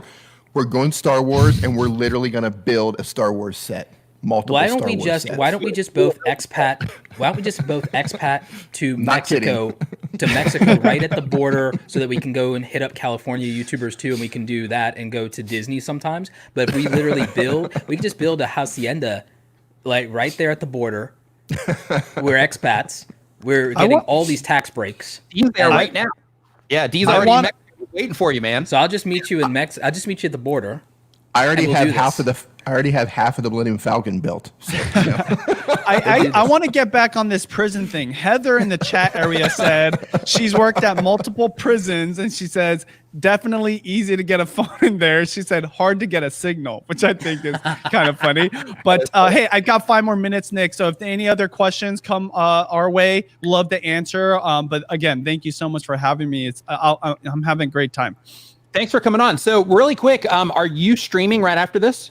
Yes, I'm going to be streaming every Saturday morning at 10 a.m. on Video Influencers. We usually have guests. All 3 of you have been guests. I'm trying to get D up into the Northwest since he's kind of within our, like atmosphere or the part of the planet. And so, yeah, we definitely are going to go live again today in about an hour. Okay. Awesome. Okay. Yeah. So then, as soon as we're going off, because I'm going to be closing this down here shortly as well. So as soon as we start closing this down, then we'll definitely send people. We'll definitely send people over there. If you guys want to, continue learning more about YouTube, then you definitely need to, check out his stream here shortly. But one thing that I want to add on here to answer this question really quick is just also think about what it is that you actually want out of all the efforts that you're putting into YouTube in terms of the things that you need to ask yourself. Like, what is it that I really want? Because people will say things, like, oh, I just want to be a creator. I just want to have a big audience and things like that. But at the what core, does that mean to be a creator, right? Core of that, there's something going on. So like identify that thing and figure out what it is that you're like really wanting to get out of your YouTube channel, so that you can take the efforts that are going to be required in order to make it happen. And I want to add to that, just piggyback on that, and then I'll peace out after that, because this is so important. How you get started is literally going to determine how easy YouTube will be for you or how hard. And piggybacking what you just said, Nick, I'd say really have this honest conversation with yourself about why you think what you think. Like, who put it in your mind that you want to be this type of creator? Like, go back farther. Like, this sounds crazy, but go back to your childhood. You might have been planted a seed by your parents that you were supposed to be this, right? Like this type of entrepreneur. You're supposed to go for this kind of job or career. And I think those honest conversations, and literally have like a notebook or something, write down all these things, and you have to have like kind of like that. That session with yourself and that honest conversation. I love what you mentioned, Nick, because so many people are influenced by YouTube, right? They see what they see and they're like, I want to be that. And again, going back to literally, I think the first thing I said when you asked me a whole another random question is you need to just be yourself. Oh yeah, about the dating, right? Like literally be yourself, not the self that was created based on the eyes of society, your family or friends, or even the people you look up to. Like, what is it? You have to break down all those barriers, like get to the core of who you are. And I think if you put together all the things that we're saying, and I love how Roberto put it into like an actual like framework, right? Yeah, Ikigai. Yeah, exactly right. And Nick is talking about how you just got to be really honest with yourself, and you have to look at what it is that you really care about. And I think that if you put all these together and take time to do it, and I'll tell you this, last thing, Sean and I, when we started Video Influencers, we took a lot of time before we started the YouTube channel. Our first video, we didn't even think anything of it. But then like for 2 months, we were building because we wanted to get that name Video Influencers, by the way. We're like, we got to get that. Can't believe like no one got that yet. So then 2 months. And so, yeah, that's it. Thank you again for having me on here. I'll see you guys later. You guys, much love. Thanks for coming on, man. Thanks for coming on. Benji. Appreciate your time. Thank you so much for coming on and answering some questions and hanging out. Loved having you, man. Thank you. Take care. And again, care, I've Benji. got I've got links to the Video Influencers channel down in the description below. So make sure that you subscribe to that channel, because again, just like Roberto, just like Dee, just like the other people that we have on here, they also talk about YouTube a lot and how to do different, things with YouTube and gear. And they interview other people as well that are also, that have a lot of experience in the space. So you can learn a ton of information over there. So make sure you subscribe. And on that note as well, I'm going to go ahead and wrap this up also. And I want to thank, Roberto. I want to thank Dee for coming onto the stream here as well. And I want to thank all of you that, have watched and have hung out here during the stream. I hope that you learned something today, and I hope that you enjoyed yourself. You guys, Roberto Blake, you can find him in the description. Dee, you can find him down in the description as well. Everybody have an awesome, rest of your weekend. And, let's crush it this coming week. And I'll see you guys next Saturday. Can we get a hashtag Happy Birthday Roberto for everybody in the chat right now? Yeah. Hashtag Happy Birthday Roberto. Between us, the one that always remembers stuff. Yeah. So hashtag Happy Birthday Roberto. Yeah, and Roberto, man, for tomorrow, happy birthday, man. Yeah, thanks, you guys. Awesome. You're 36. 36. Good, man. Wow. Good. You could be my son. Yeah, technically, I guess so. Yeah, that's crazy. I mean, I would have started early. I should age technically so well. So well. Like looking at you guys, I'm like, oh wow. I'm good to go here. I'm gonna age really well. Like I'm like, all right, cool. You guys are in great shape, by the way. So I'm like, I feel a lot better about it. I don't feel, I'm like, yeah, 15 more years. I can do this. Yeah, man. Just a number. Thanks everybody for hanging out, and we will see you next Saturday. Make sure you hit the like button on the way out if you enjoyed this. And again, Video Influencers is going to be going live in 1 hour. I think they probably have it scheduled already. So I have a link to them down in the description if you want to go hang out in their chat, wait for them to go live, continue the conversation over there. And we will see you next weekend.